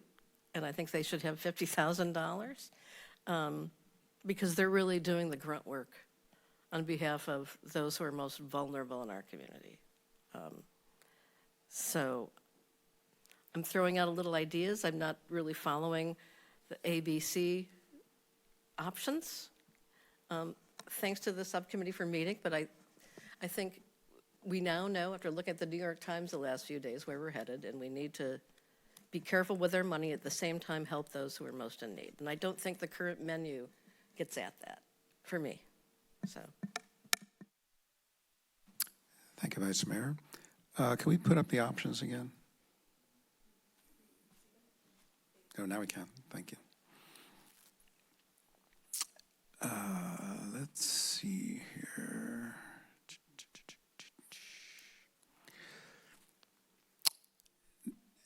Now, my co-committee member, Patrick, isn't here. Can I talk about his sentiments of where he stood? We included his thoughts in the staff report. So Catherine, can we talk? I mean, it was a public meeting. It's a too. public meeting, Yeah. and as was the subcommittee meeting. So yes, you can feel free to talk about anything regarding the subcommittee meeting. Yeah. But yes, Patrick's recommendation is included in the staff report. He's not obviously a vote tonight, Right. but given that he's a member of the subcommittee, we thought he requested that his And I think his recommendation be included. And was that option C that he? Yes. That's what I thought. Okay, I was just trying to remember.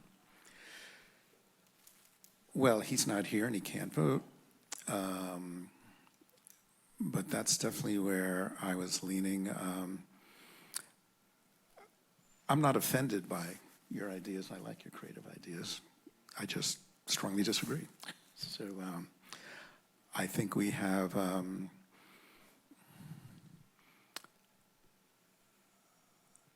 I think the way we've worked with the consortium, there's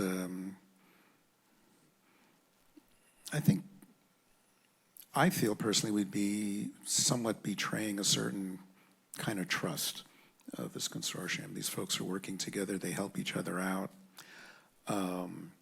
I very much disagree that mental health issues aren't a serious safety net. Food is obviously important, but we're in emergency situations with people's mental health. And we've seen some of the consequences, unfortunately, in this community involving people's lives being lost because of mental health issues that weren't addressed, especially among some of our farm workers living in terrible conditions. So, and I am very concerned about the budget, which is why the subcommittee did recommend honoring people's concerns about our structural needs on the budget. And Vice Mayor and I are also on the Finance Committee, so we're very aware of these numbers that concern us.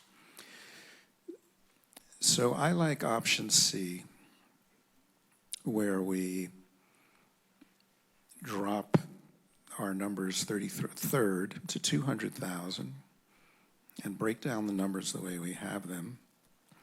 In February, do another consideration, and maybe we may decide not to be able to add another dime, maybe 50,000, 100.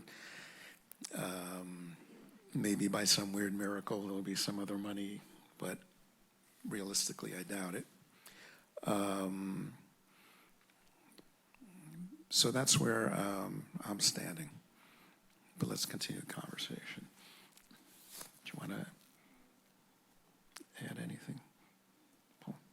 No, I mean, I didn't say cut it. I'm just trying to keep to move it forward. I saw the option C is 300 option C is 200 now, but still have 100 if it's available. Maybe, yeah. We don't know that Right, yet, that's and right. that keeps that option open, and I think that's, to me, is prudent. And, I could go with C.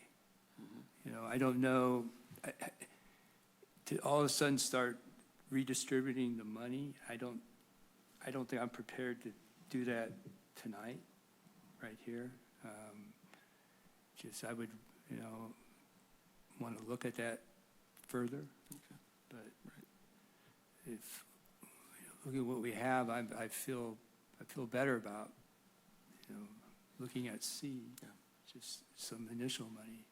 Okay. And just if our budget, I'm really worried about our budget, and I know we're going to have, different feelings about it, but,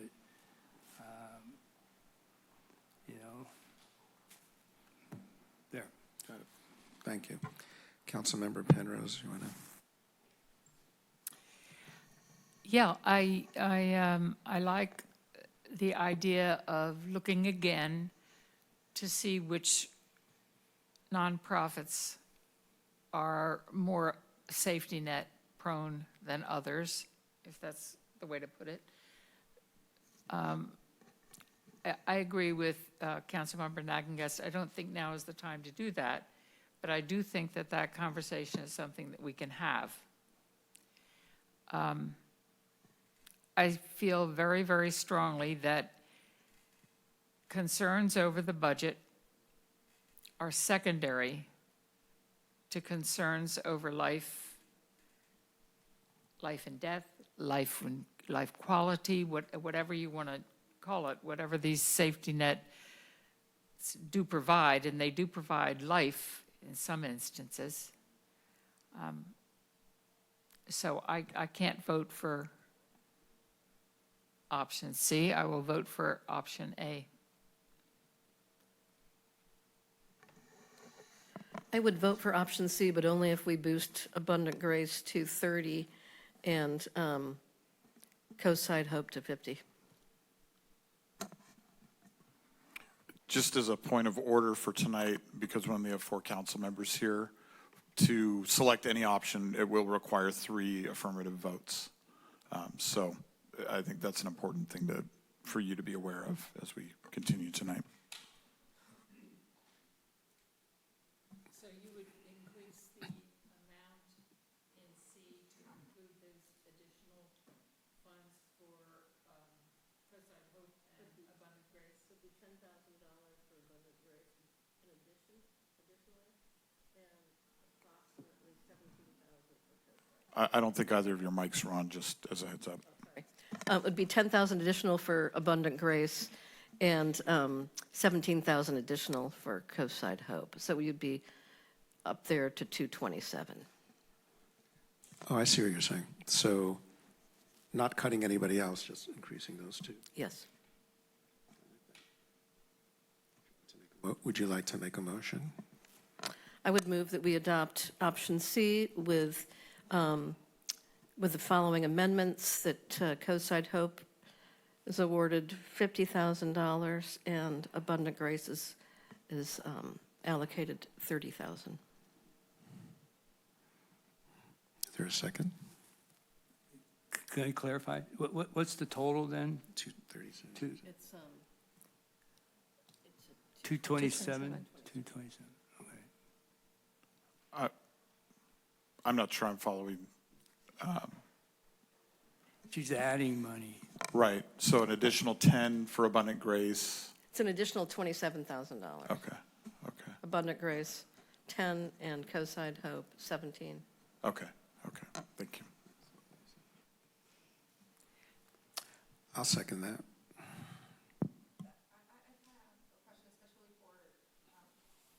Thank you.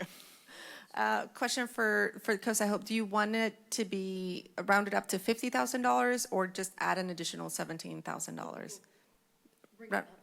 Bring it up to 50,000. More or So less, it's the like, numbers I we're think talking about. it's 16,000. Yeah. I'll second that. Can we have a roll call vote? Councilmember Nagengast? Yes. Councilmember Penrose? No. Vice Mayor Ruddick? Yes. Mayor Brownstone? Yes. Motion carries. Great. Thank you, everyone. Tough decisions. Appreciate.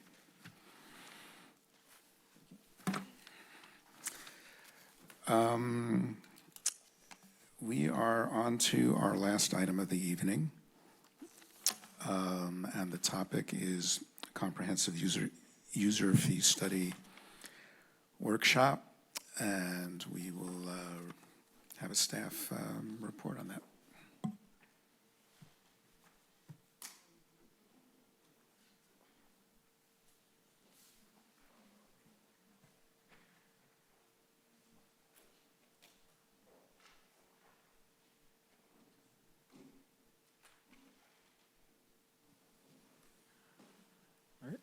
All right, good evening again. So this presentation is the citywide user fee study.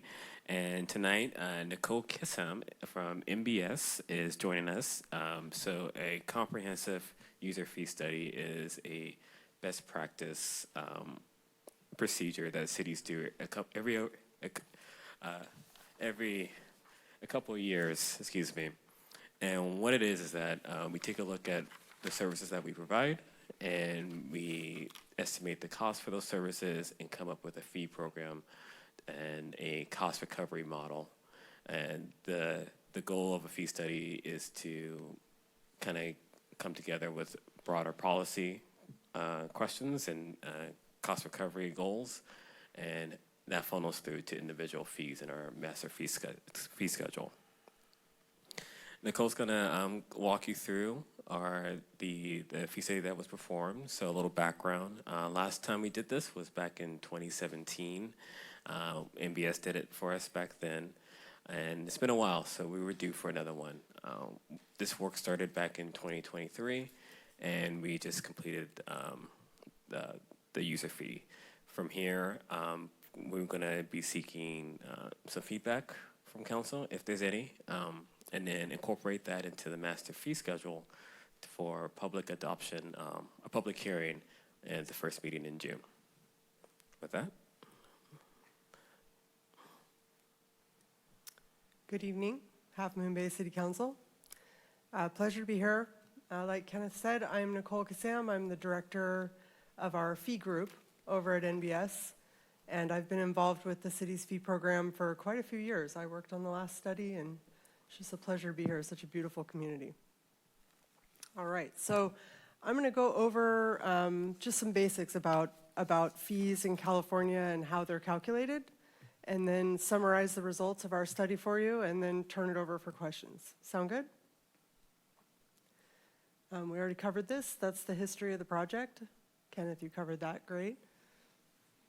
So what types of fees did we study for the city? We studied fees that are charged by administrative services, planning, code enforcement, public works, building, public safety, recreation, and then there's another fee for update of the general plan.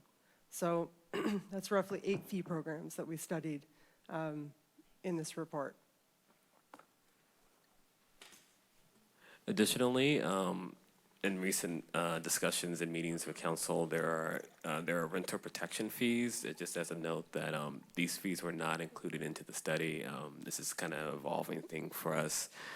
So NBS didn't study these fees, but just to note that we will be bringing, along with what we discussed here today, the new fees such as rental registry for the market rate, the deed restriction, and the various landlord and tenant petitions. Okay, so the goal of a fee study is kind of twofold. Step 1 is to calculate the full cost of providing services, and then step 2 is to bring that information and allow the city council to set fees accordingly based on that information. Step 1 takes the longest in that process. Go ahead. So the authority for fees in California start at the constitutional level. Article 13C1E kind of defines the difference between charges that are fees and charges that are taxes. And in order for a fee to be a fee and not a tax, most of the time the limit there is that the charge cannot exceed the estimated reasonable cost of providing the services. So our entire study is about establishing what the estimated and reasonable cost is. So this approach to analyzing fees has been around in California for decades. I was around before I started doing fee work, and that was 20 years ago. So it's just, this has been a methodology in place for a really long time in the state, and we follow just, some basic steps, and I'm going to go through each one of those. So we do a data collection exercise, and we look at different types of costs and information, and then we kind of bring that forward in a report. So in terms of data, the core data in the project are kind of 4 main components. One is adopted budget and staffing information. We also look at what's said here as permit activity, but it's really 1 year of workloads so that we can do some reconciliation and projection. We work with different types of time estimate information, how long different types of services take. And then, of course, we start with a baseline, which is what are the current fees now?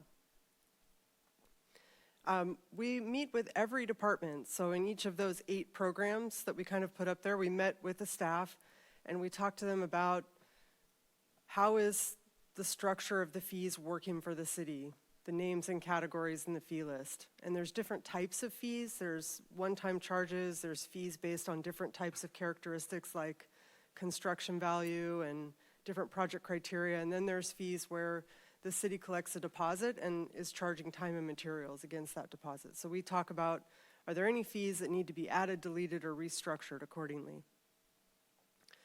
From there, you know, when we mention total cost, I think it's good to just stop for a second and say, what is that? What is the standard for total cost?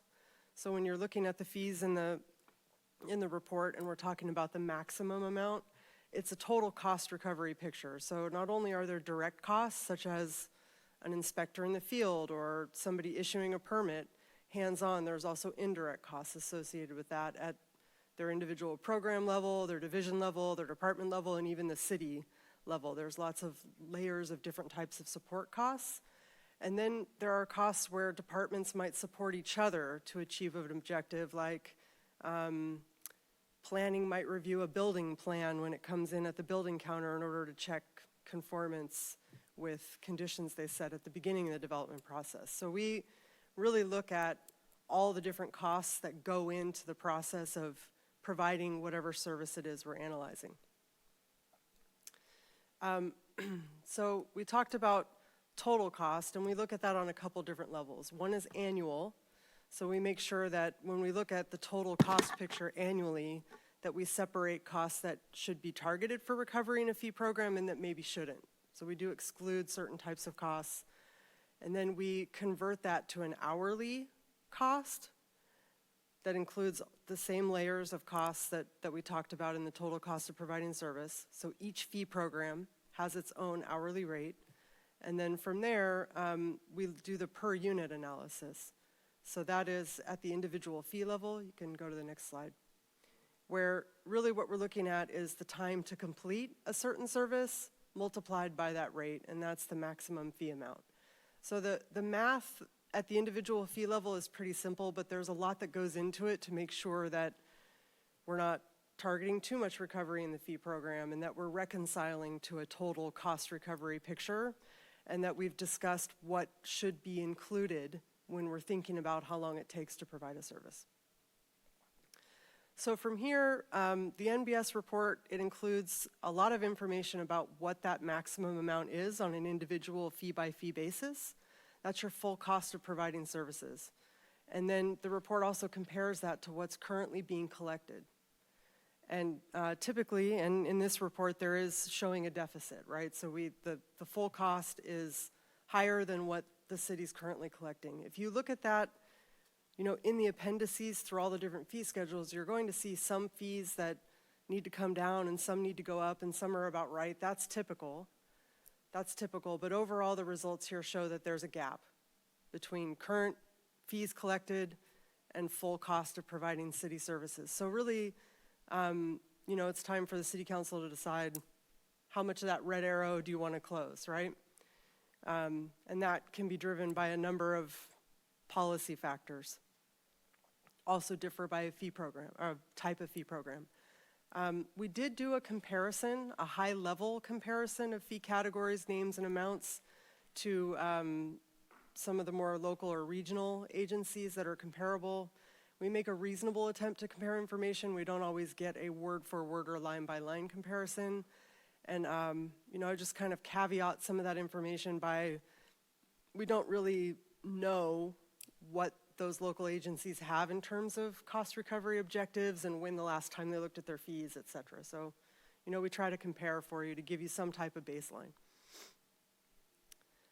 So here's the results, and these are similar to the results in the staff report.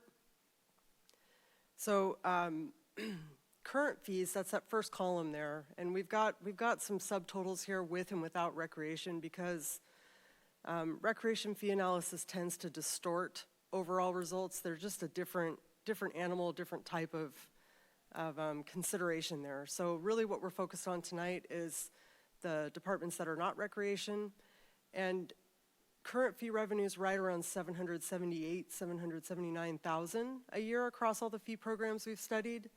And the maximum potential recovery based on our cost analysis is 1.5 million. So the city's got currently a 50% recovery rate for all the services in the fee list. And you can see in this table that it varies by fee program. So some are performing better than others, right? We've got one new fee program in there for code enforcement. So this is recovery rates by department.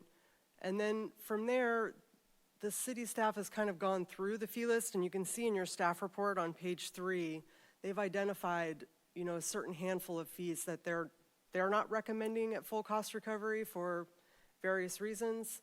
And so when we recalculate that, instead of 1.5 million, we're looking at fee adjustments that will achieve around 1.3 million or 1.4 million. So the net gain is, it looks like in the staff report, about 575,000 a year instead of that 747,000 number. So that's just a preliminary projection based on estimates. It kind of assumes that activity levels remain the same, or demand for these services remains the same. So that should give you an idea, you know, moving from a 51% recovery level to an 89% recovery level, and you can see by program how that kind of works out. From there, the next steps, we've been to the finance subcommittee. This is the informational session. And from here, if this report is accepted and we're moving forward, then there's a public hearing process, an adoption hearing scheduled right now, I think preliminarily for June 3rd. And then there's, for certain fees, there's a 60-day waiting period by law, the development fees. So most agencies just tend to make the whole thing active 60 days after adoption. Thank you. Thank you. Let's see, do we have any public comments? I'm not sure. You can ask for any clarifying questions of staff, and then if there's any public comment. Oh, looks like there is. I was just wondering if there were any. Yeah, staff questions. Yep. So we mentioned about not doing 100% on some of these, and just make it clear what typically what that means is we encourage people to pull the permits for their own safety. Some of these permits would cost so much nobody would pull them, and it becomes an issue if nobody's pulling permits or taking out permits. I know some of them be cost prohibitive and they wouldn't do it. I mean, always look at the water heater issue is always interesting. Yeah, that is definitely one thing to hold in mind as far as whether something is under cost recovery. I guess the flip side of that is that if it's under 100%, technically the public is subsidizing that service. But we took the stance that development was 100%. We took the stance that most things would be 100% cost recovery. Water heater specifically, it's interesting that you mentioned that, is one of the few that is under 100%. Right, and every city does that. We're not the only ones that look at items that, you know, we want people, especially health and safety, to pull a permit. We don't want it cost prohibitive. But at the same time, we don't want to we don't want to subsidize every action in town. And the only other thing I would ask, and maybe we can have the discussion, you said recreation wasn't looked at. Is that something maybe we can talk about recreation separately? Is that 18%? I'm wondering, why not 25? Why not 30% recovery? You know, bump that up a little bit. Because you didn't, that wasn't part of your analysis, right? We did look at current recovery on a program level basis, and I think at this time the city has decided to move forward with that separately. Is that correct, Kenneth?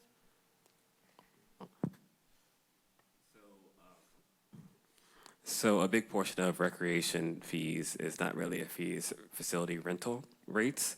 And those are, you can't really, those are based on on market rates. You don't, it's too much, it's too complicated, and it's too much that goes into renting a facility. So the best practice there is market rates, so that wasn't study to the level of all the other fees that have a really direct cost associated with them. For facility rental rates, a comparative study was done, meaning that we went, MBS looked around at other cities and kind of compared what the rates are, but there's no current recommendations to change that. So there is opportunity there, but we didn't do Yeah, that. well, so that 800,000 is mostly, all that number's because of our rentals? Renting buildings or spaces, or because I'm not sure why we're only at 18%. If you did an analysis of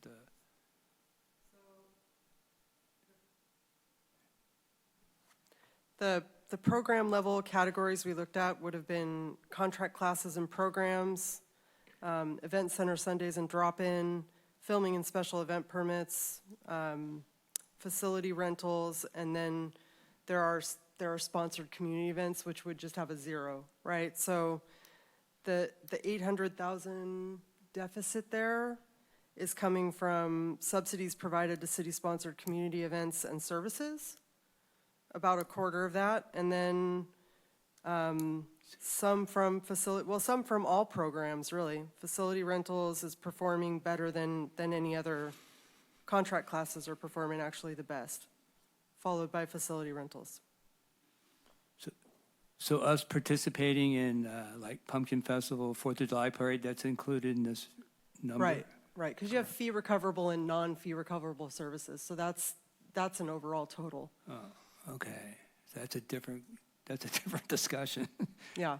And then it's really a different animal. Yeah, it is. But I just see that 18%. I just somehow, if we can, do better. I know sometimes for programs, we've talked about the Raleigh Wright Fund. I mean, I worked with Raleigh.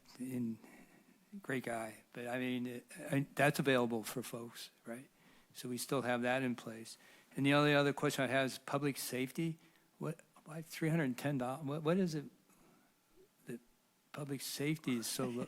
Police, administrative fees for police. There's very few. Huh. That's interesting.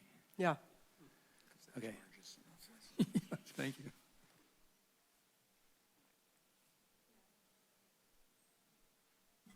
Councilmember Penrose.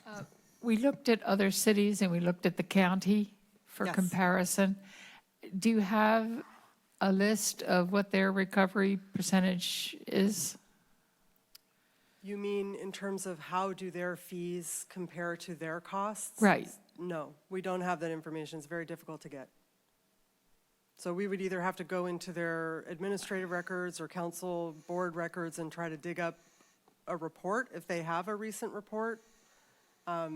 Very few agencies have formal recovery policies, so it would be difficult to know that information. Okay. So when you say you looked at other cities, what you looked at was their fees? Yes, What is right. the fee for Can't- a permit, for Yep, instance? Yep. Can I find this fee on Half Moon Bay's fee schedule? Got On it. the other agency's fee schedule, and how do the rates compare? Okay, thank you. Yes. Vice Mayor, any questions?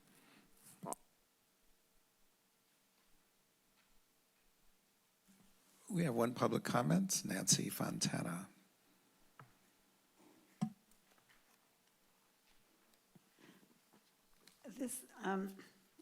Thank you. I'm concerned once again about the rent stabilization program and the fees.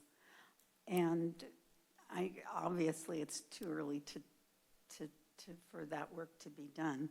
I think it's a program that generates a lot of fees and depends on them to survive. I really, really hope that you will consider my suggestion to set up a study committee, because I think they could go through this ordinance and find areas to reduce the work, that a lot of the time-consuming work that results in some additional fees. And with regard to some things not being available from other cities, I can understand that, because a large city has an advantage over a small city when it buys a program. The initial cost of the program is probably about the same. And the initial setup of the program is about the same. But in a small city, it's spread over a much smaller group of people. For a large city, it's spread over a much wider range of people. There's a lot more rentals, there's a lot of anything in the city, there's many more of it. And so smaller cities really get nailed. And that's why these programs that produce this sort of thing need to really be looked at carefully by a small city. And I'm hoping that you will really consider setting up that a study committee during the 6 months we have before the program is looked at. Thank you. Thank you, Nancy.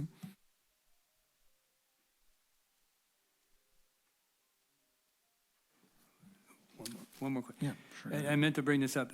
The general plan update fee, and it still shows it at 25, recommended 25%. I believe, Half Moon Bay, we spent a lot of time on our general plan updates and local use plan. Everything takes time here, and there's a lot of effort there. And I'm wondering, should we boost that cost recovery up more than 25%? Right now, it's only at 25%. And to me, that's a bigger part of who we are, is our general plans and what we do in our element. Just look how long some of these take to get adopted. And then it has to go to the Coastal Commission, some of these too. So I'm wondering, maybe, should we go up higher than 25%? For what? It's that general plan update fee. Right now, it's at 3% cost recovery. It was recommended 25%. But maybe that should be higher, closer to 40 or 49%. Why Could are I we even clarify? charging that anymore? Well, The general plan is done, except the implementing ordinances. I'm just saying, if we have it in there, we should be recovering. Just the zoning. Is it possible that we can clarify the general plan fee? Oh, okay.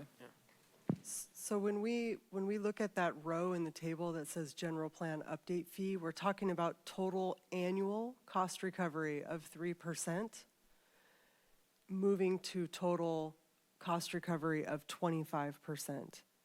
But to get the 25%, the resulting fee is going to be a 16% surcharge on certain types of development permits in order to get to that 25%. So when somebody pays a fee for like a new house, they're going to pay 16% on top of their other permit fees in order to help generate that 25% recovery level. It's 16% of what? The total permit? The permit fee, yeah.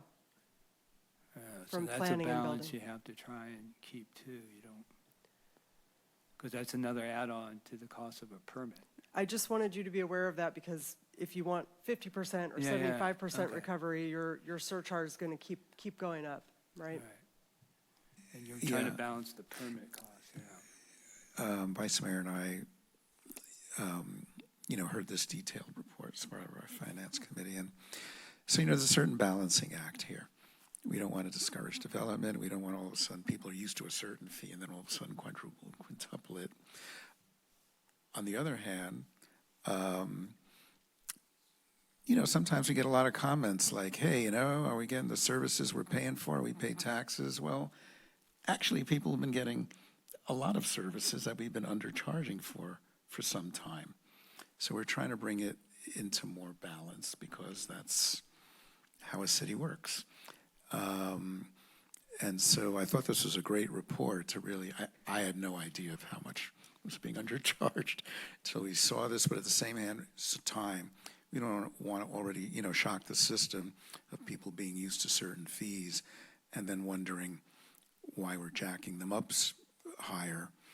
And, when someone's upset about spending more, they don't remember the fact how inexpensive that service might have been in the past. So, I actually think it's probably easier to adopt the recovery fees, see who screams the most, evaluate fees as problems arise, rather than trying to, on a policy basis, evaluate each fee set. It's easier to just go for cost recovery, see what shakes out. That's my opinion. Otherwise, it's just too complicated. You got to make calls on very little information. And the basic metric is, are we recovering our fees? So. Yeah, I agree. And I also think that this matter comes up for public hearing. There'll be public discussion aplenty about it, and we will hear from the people that are paying the fees what their opinion is. So I think we accept the report and Totally. Yeah, great. move forward. Right. Would you like to make that motion? Sure, if I could find the resolution. I move that we accept the report, the wonderful report. Second. Take a roll call. We don't have to take a roll call, but we will just because it's the last item. Go ahead. Councilmember Nagengast? Yes. Councilmember Penrose? Yes. Vice Mayor Ruddick? Yes. And Mayor Brownstone? Yes. Motion carries. So as a heads up and as a reminder, we'll take then the draft fee schedule that was attached to this item. There's a little bit of cleanup I think we have to make, but that will be brought back forward in a public hearing on June 3rd, and then a second reading on June 17th, and then there's a time period before those fees actually go into effect. I would recommend, too, that we make a point of making sure that this agenda item is posted on Nextdoor and other social media. Let people know that yeah. city fees are being discussed. I think it's critical, and, Yeah. and I think we're going to have a lot of complaints that are unnecessary if we don't publicize it well enough. Thank you. And then how, like contractors and various trades, anybody does business in town, how we get them. Yep. Great. Thanks, everybody. Move on to commission committee updates. We don't have any commission updates tonight. Could I add, though, that that the planning commission meeting, there was recognized 4 former planning commissioners, which I think is a wonderful thing that people actually want to volunteer and try to be a part of the community. And there were, I'm going to try to remember the names, Brian Holt, Sarah Polgar, Jimmy Benjamin, and who's that other one? And Hazel Joanne. You better remember. Yeah, I know. She's probably watching. But I really appreciate, the time, because to do things, and we know here at the dais, it's a lot of work and it's a lot of effort. We've seen you don't always, not everybody comes up to you and congratulates you and say what a great job you're doing.